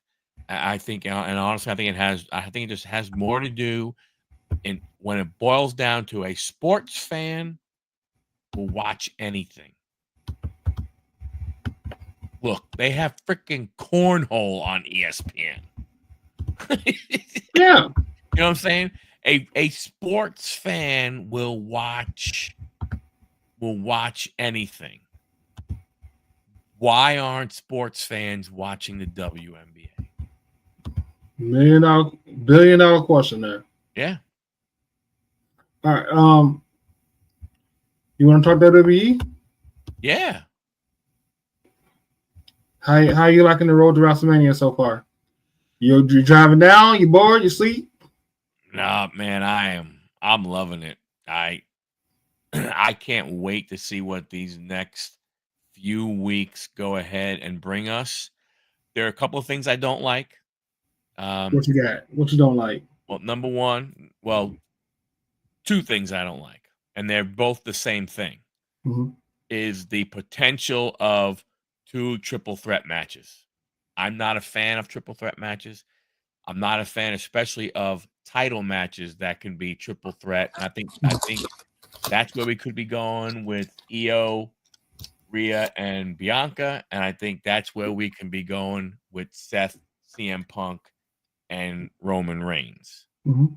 That one doesn't bother me as much as the other one, because it's a bullcrap thing of you can go ahead and you could have Rhea pin Bianca, you could have Bianca pin Rhea, and screw Io out of a title, and I don't like that. From that standpoint, that's what I don't like. Dom, he's not going to go out as a heel. He's going to go out as a baby face. What? He's going out as a baby face. He's going as a baby face. What they are going to do is somebody's going to talk to him, or whatever it may be. He's going to see that selling his soul was the wrong thing to do. He's going to have some kind of match. I don't know. Either there's going to be somebody else. Maybe Cody's going to turn and or something. And I think and Cena will definitely go out as a baby face, because the WWE, let's face it, they're not going to want to disappoint all those kids. Except from that standpoint. That's where I am right now. I mean, I have all the stuff, but So with the EO, I agree. I'm not upset at a three-way match. I'm just thinking, like, when are we going to get the two best, Bianca and Rhea, one-on-one on the main roster, and let them tear it down? Yep. And EO's right there with them, right? EO probably had the second best year last year of any woman from a just performance standpoint, storyline standpoint. She was involved in everything. Yep. I don't mind her being rewarded the title. I was mad that Rosenberg freaking leaked it at the Elimination Chamber in that interview with Bianca, because he asked her, like, how do you feel about going against EO at the like I thought she was going to win. Thank you for confirming. Like I've been avoiding dirt sheets for the previous year on wrestling, right? Just it's better that way, right? Let me enjoy my soap opera without what it could be. Yeah. Now the Roman, Seth, and CM Punk, I'm excited for that because there's a lot of history, there's a lot of story to that, there's a lot of meat on that bone, and I don't think Seth or Roman wants to lose to the other one cleanly. Right. I think Seth Roman hasn't beat Seth cleanly ever. There's always been some type of interference. Yep. Seth has beaten him cleanly. Yeah. And right now, you can't have the tribal chief. Yeah. Lose. He's not taking a loss. He's not taking a loss. That's why he wasn't in Elimination Chamber. He's not going to get banned. Right. So I'm okay with that. I'm okay with I think that story that they're going to tell. Like I knew he was coming Monday night, but the way, even knowing that Roman's going to come, the way he snatched Seth out of that cage for the W, right? Yeah. Seth gets his W over CM Punk, technically. The way he was snatched out of that thing. Yep. It was cool. I loved it. It was. Then seeing Roman's face when he's seeing Heyman talking to the CM Punk. This, like, you just seeing him go, this motherfucker. Yep. Like, you just seen that in his face. I know this motherfucker didn't. Yeah. Like that. So I'm excited for the stories that they tell out each one of them. Well, you know what else? But you know what else is in? Just to throw something else in there. What's interesting about this match? What? 3 faces. I know. Because Roman's a heel. Roman would tell you he's a heel. He's never been a face again. Yeah, but he ain't. I mean, look, a wrestler could say they are whatever they want to say. The crowd is going to tell you what they are. And he doesn't get enough, in my opinion, he doesn't get enough boos. They're still, man, there were 2 guys. I'm in a wrestling chat on X, and 2 of the guys live in New York, and they went and stuff, and they were showing video after, man, and the ones were up in the air, dude.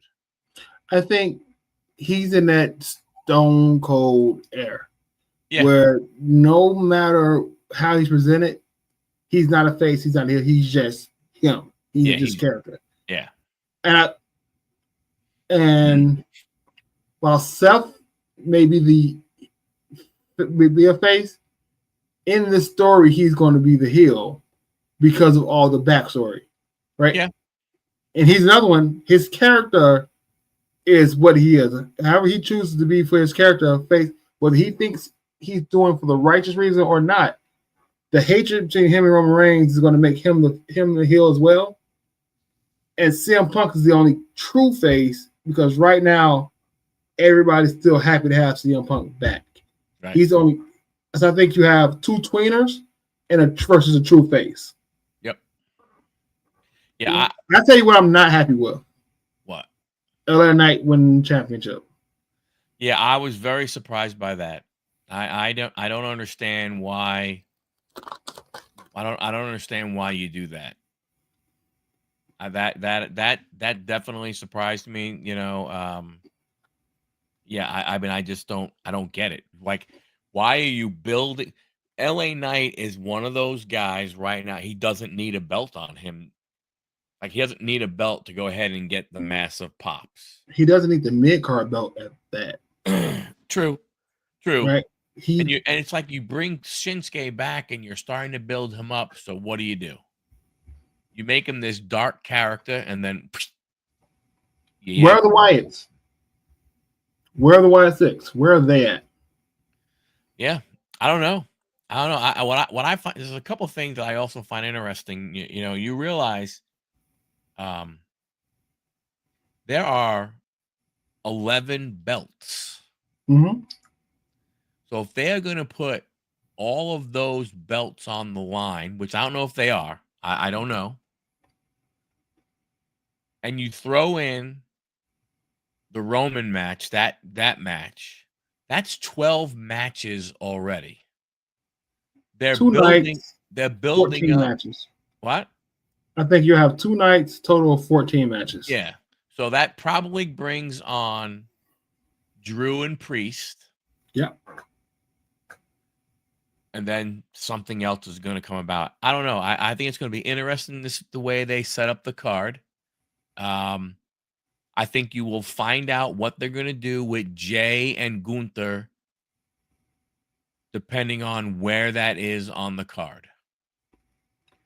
It Meaning won't main event. if that's not the last match in night one, then Jay's not winning, in my opinion, because I don't know how the reaction he is going to get from the crowd. I don't know how you could do that and then expect to have another match after it.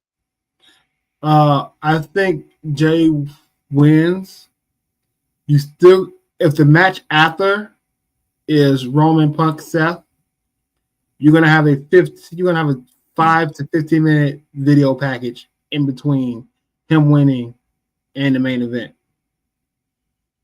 That video package is going to be 5 to 15 minutes long. So that would mean that you're going to have Tiffy and Charlotte go on night one. So you're going to have 2 triple threat matches on one night. Tiffy and Charlotte will go night one. Right. And the girl Bianca, Io, and will go night 2, because 2 things. They've already promised CM Punk a main event, and going in they kind of promised Jay a main event for WrestleMania. So you're going to backtrack on one of those, and if Roman's involved, there's no way Roman's not going to be a main event match. See, I wonder if they are looking at Jay the way they looked at Cody in having a massive match at WrestleMania, losing, because obviously he doesn't need a belt to have the crowd. He's got the crowd, and then you play it for a year, and then next year he wins. The same type of thing that they did with Cody. I'll say right now, in my opinion, if they are the opening match, then there's no way Jay is winning. I think I don't disagree with you, Dom. I just don't think Jay wins then. There's 2 things I don't. Another thing I don't like is a lot of this booking is just repetitive from storylines that they were in, that The Rock and Triple H were in when they were actively wrestling. Yeah. I did it for you, Bianca. I did it for The Rock. Like, she could have. You're recycling storylines that you've done verbatim, not with nuance, not with new scenarios around them, verbatim. She could have said, I just never liked the bitch. She tried to steal my best friend, right? It's supposed to be me and you. You're supposed to be my best friend, not this. I did it for you. It's so some of it's lazy to me, but yeah. But do you think they will put all 11 titles on? Because when you look at it, I mean, Valkyrie, Chelsea. I think she might not get a title match. If there's missing one, it's going to be hers, because they have not really invested in that title. True. Like Chelsea Green definitely gets a main event. Definitely gets a WrestleMania match. Yeah. Like we want to talk about MVPs, star players. Chelsea Green. Yep. Miriam, like co-star players last year. Like they had a very interesting feud, and while Michin might not get the recognition she deserves. She may not get a WrestleMania match, maybe on a pre-show of some sort. But Chelsea Green doesn't get where it's at without having that trash can match against Michin. True. I agree. I just, I don't know. I mean, they have, like I said, you look at Jay and the Gunther, you look at the 2 triple threats, you look at the Cody, you look at Charlotte Flair coming back. That's 5 big matches. Mm-hmm. But I think it's different because it's WrestleMania. It's not SummerSlam. It's WrestleMania. It's 2 nights. No, it's 6 hours. So no, I think I get that point. I'm just trying to think from the roller coaster that the crowd could go on is incredible. Yeah, they've been really good about keeping PLEs to 5 to 6 matches, right? 6 at the most. There's only been 4 matches, Right. So I think WrestleMania is the exception leading up into it because you got to culminate so many storylines. But from a card perspective, why in the hell we ain't got a Logan Paul WWE card? He been in this thing for 3 years. We ain't got a WWE card for him yet. I don't know. Why in the hell? I was wondering the same thing. But yet you get these NXT guys. Yeah, I would trade 5 NXT guys for a Logan Paul. Yeah. I've been waiting for a Logan Paul card. I don't know. Like, I don't know. It's gonna be. You would think with how popular they know he is, how many views he commands, how viral he can be. Imagine. You ain't even got a Tops Now card of him yet? Right.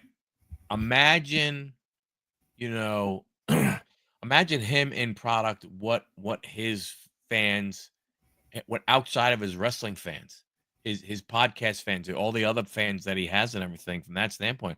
I mean, that is AJ and Logan Paul's a match. So you got to figure 3 non-belt matches for sure are going to be, Drew and Priest. Do you think we got to have Jade and Naomi in a match? Yep. Well, one of the tag team matches is going to be on the pre-show. One of the women's mid-card titles is going to be on the pre-show. So that's set. So then I can sit. So the actual show itself will only have 6 matches. They'll throw 1 in the pre-show. Yeah, you'll have the Andre Memorial thing on the pre-show. You will have a women's battle royal on the pre-show. You're definitely, if they're gonna book something for time, it's definitely gonna be a tag team match because none of the tag team matches are overly interesting at this moment, right? Viking Raiders, I don't really care who they fight. Yeah. And if the Street Profits don't win the championship, I don't care who they fight. Yeah, 100%. So and I'll tell you, if they don't put the belt on that team, I just don't. I honestly will say that I have no idea what their plan is. Yeah, this is the best promo work that Angelo Dawkins has done. Yes, these vignettes with him and Montez Ford, like if you don't put the belts on these guys, like, and give them a run. Don't do this bullshit where they lose it at a PLE in June. No, they need a run because you got fresh matchup. Them against Motor Machine Guns, let it go down. DIY, you can bring up Frazier and Axiom. Like you have things for them to do. Yep. And even if they don't need to break up either, they can be the tag team that both go after singles titles. Yep. Together, right? Yeah. Where they can go through both shows, and I would love to see Montez versus Braun Breaker. I think that'll be a hell of a match. They might leave TNA and come back. They only have to leave TNA. They have a partnership. Oh, that's true. Yeah. Just say we want them at WrestleMania. I'll tell you that match that they had last night against Axiom and Frazier, was it good? Yeah. Frazier, yeah. I didn't watch it yet. Roadblock was really good last night. Moose and Obafemi for two guys that size. Wow. They did well. That match was good. I'm really liking Obafemi. The Ethan Page, Javon Evans. Who? Javon Evans. Yeah, that one was some of the moves that they did. Some of the moves that Javon Evans does. I'm telling you, that kid is 20 years old. Mm-hmm. When he learns, when it is scary. When he learns psychology. What? When he learns in-ring psychology. Yeah, it is what he can do is on a young Will Ospreay, young Ricochet level of what he can do in that ring. Just physical, flippy, movie stuff. When he learns psychology. Yeah, that match was good. The women, the Julia Stephanie match. Yeah. I was surprised. I really thought there would have been a run in from that trio. Jada Parker. Yeah, no, not Jada Parker. You know that trio. Was it like Fatal Influence? Fatal Influence. Yeah, I honestly thought there was going to be a run in by them because I didn't think they would want to pull the belt off of Julia or Stephanie because I mean, unless there's a move for Stephanie, I mean for Julia to to move to the main roster, that was good. The Jordan Grace, Roxanne Perez. I mean, unfortunately, that was probably, it was a good match. I mean, to me, if you rate them all, that was probably that would be ranked the lowest. But it was still, it was still good. But they said that was Roxanne's final match on NXT. Yeah. And stuff like that. So it was a really, really good card, man. They did a lot. It was nice. It was really good. I enjoyed watching that. I think this is good for TNA. This partnership, right? They get more of the people on TV. Mm-hmm. Maybe get to go us to watch TNA because I want to see Cora Jade versus the women's champion. Yep. When that happens, I can care less about Tessa Blanchard. Moose is exciting. I haven't been interested in TNA since the Aces and Eight storyline ended. Yeah. That was the last time I was like, it's Thursday night. We got to watch TNA. Yeah, you're right. I would say I'm the same way. I mean, I was watching some TNA back then when all that, but you're right. When that kind of ended and everything and stuff, yeah, it went. That was by far the best storyline they had. And then they had to ruin it with Hogan. Yeah. Unfortunately. But yeah, it was good. I don't know. WrestleMania is going to be interesting. There again. You have the story. Like, are they gonna? Are they gonna have? Are they gonna have Cena win 17 at that point? Does he lose? Does he? How long is this feud?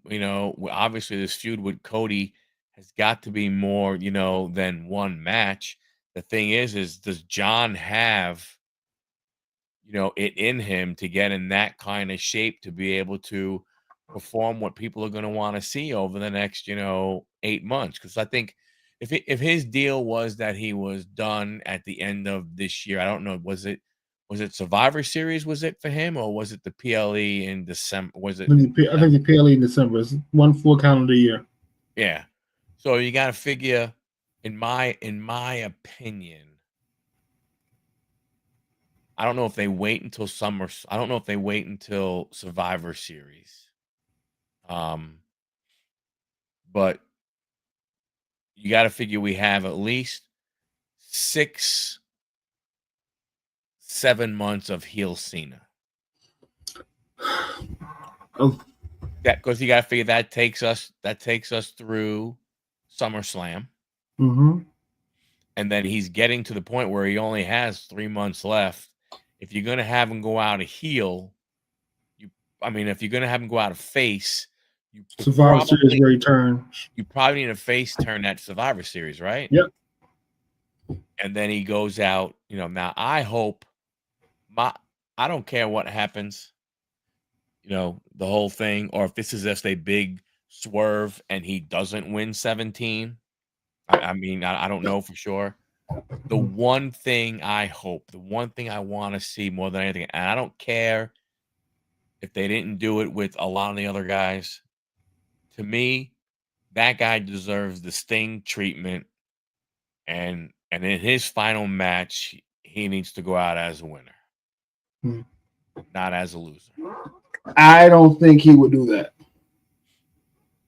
I think because the respect he has for the business, he will put over somebody young or deserving.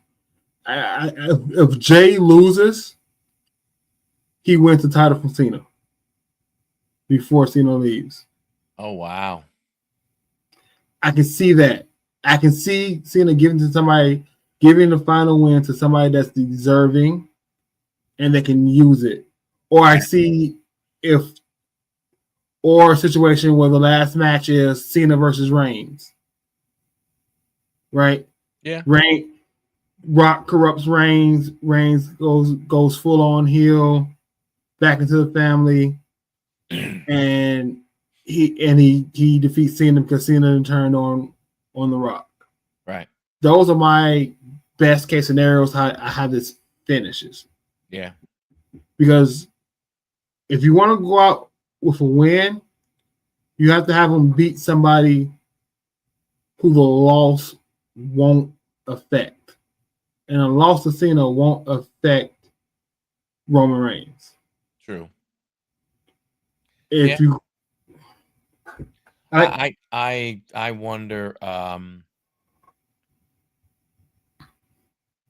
I wonder what kind of reign Jay will have when he finally wins the belt. It depends, man. He can do it all. I wish they would have kept Solo off TV for longer and not try to do this Bloodline 2.0 thing again.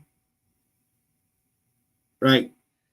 Do we get Solo? Does something happen over the next few weeks? Do we get Solo against Jacob at Mania?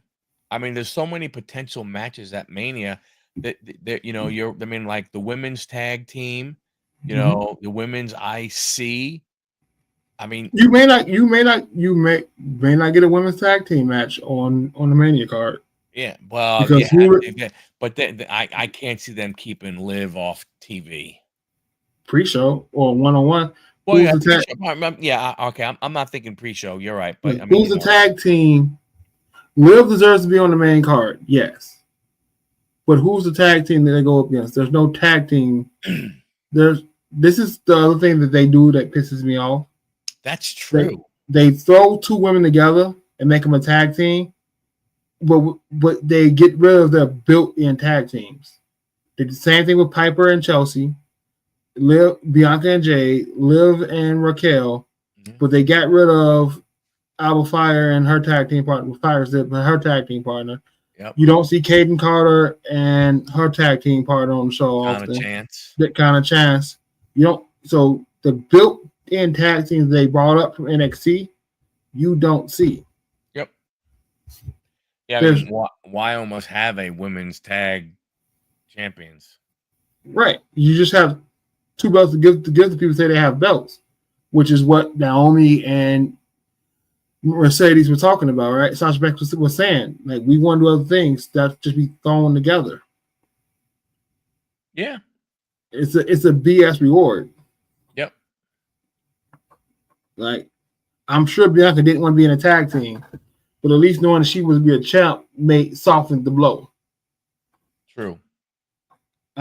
Liv not being women's champion, and I got the tag team champions. That softens the blow. True. But you got nobody to face. You got nobody to fight against.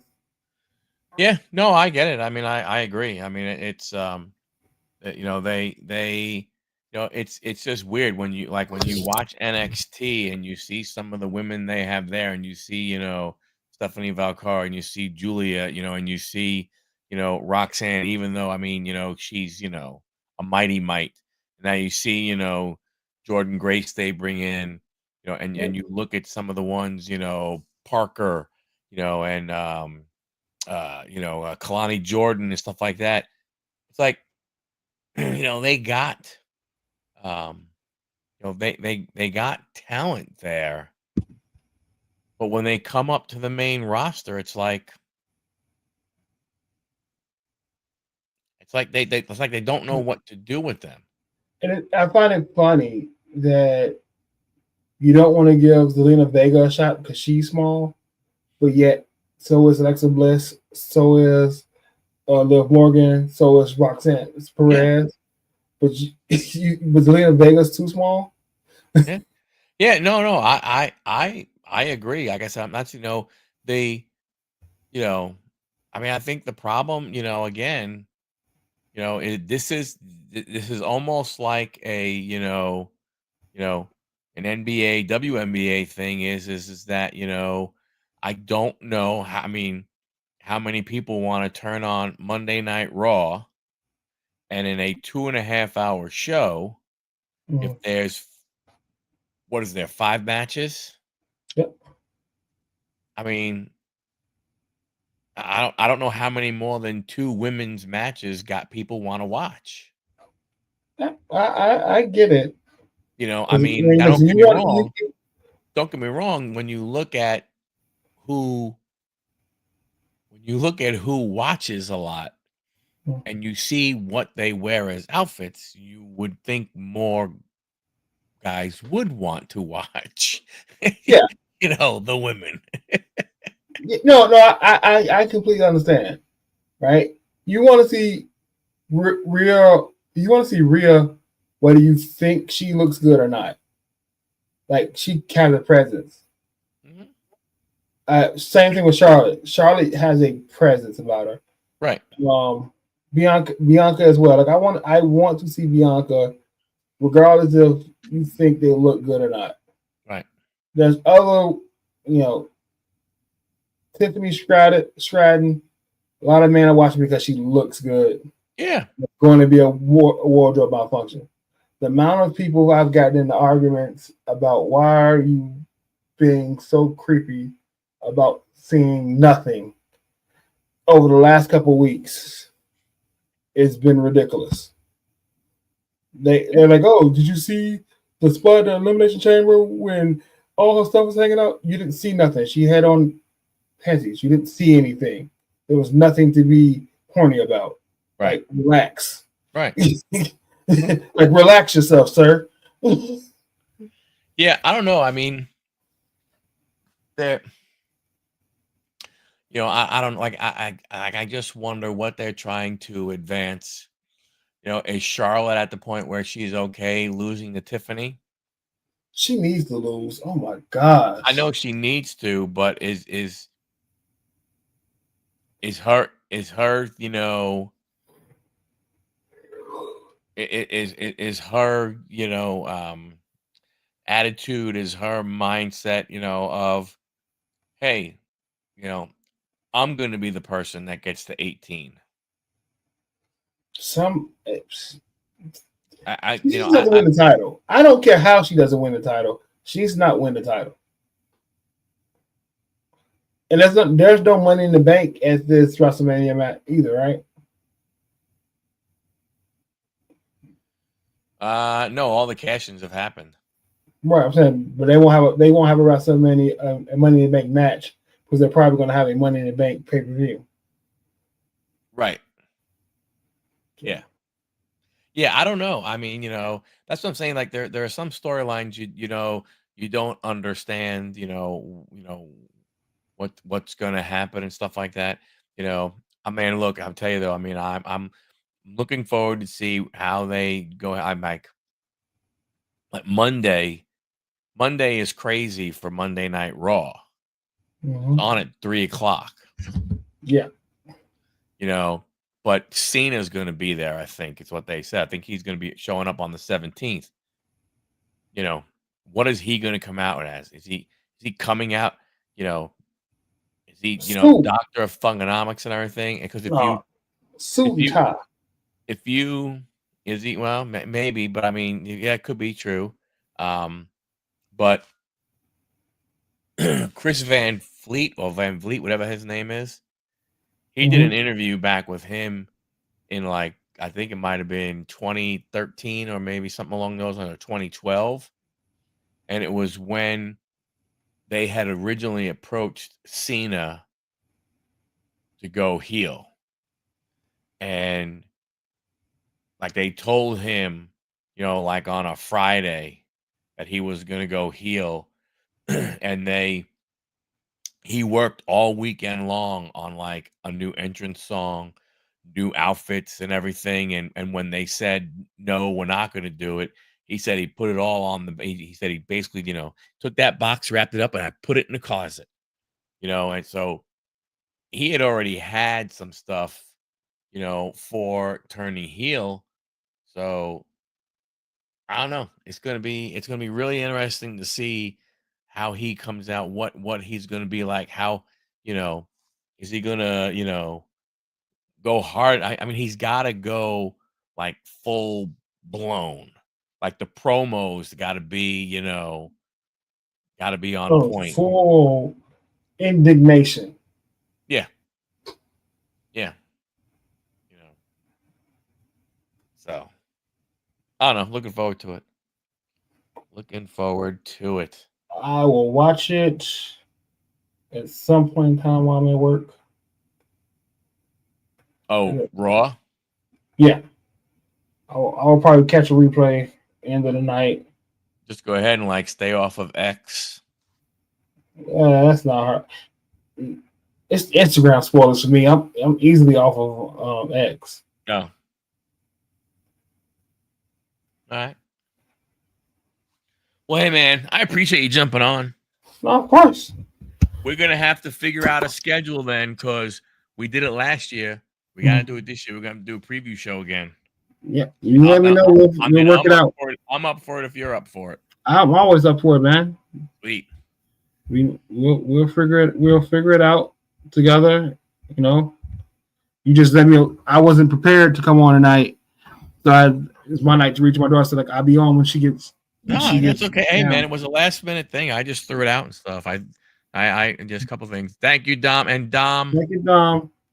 Happy birthday. I hope your day. I hope you had a blessed day. I hope it was great. And just happy birthday, man. Happy birthday, buddy. Dom, pour one out for me. You got it. All right, thanks everybody. Catch you later. Hope you got a bunch of new socks today. Yeah, it's true. All right, man. Damn it, that's what I should have did. I wish son of a bitch. I wish I would have known. I gotta learn how to do AI, man, because I should have created something that I could have threw in my video, like of, I don't know, like somebody running through a field of socks singing "Happy Birthday." That would have been cool to add somehow. I'm gonna work on that next year, Dom. That's what you're getting for your present next year. You gotta add it in post. Yeah. All right, man. Take it easy, everybody. Yep.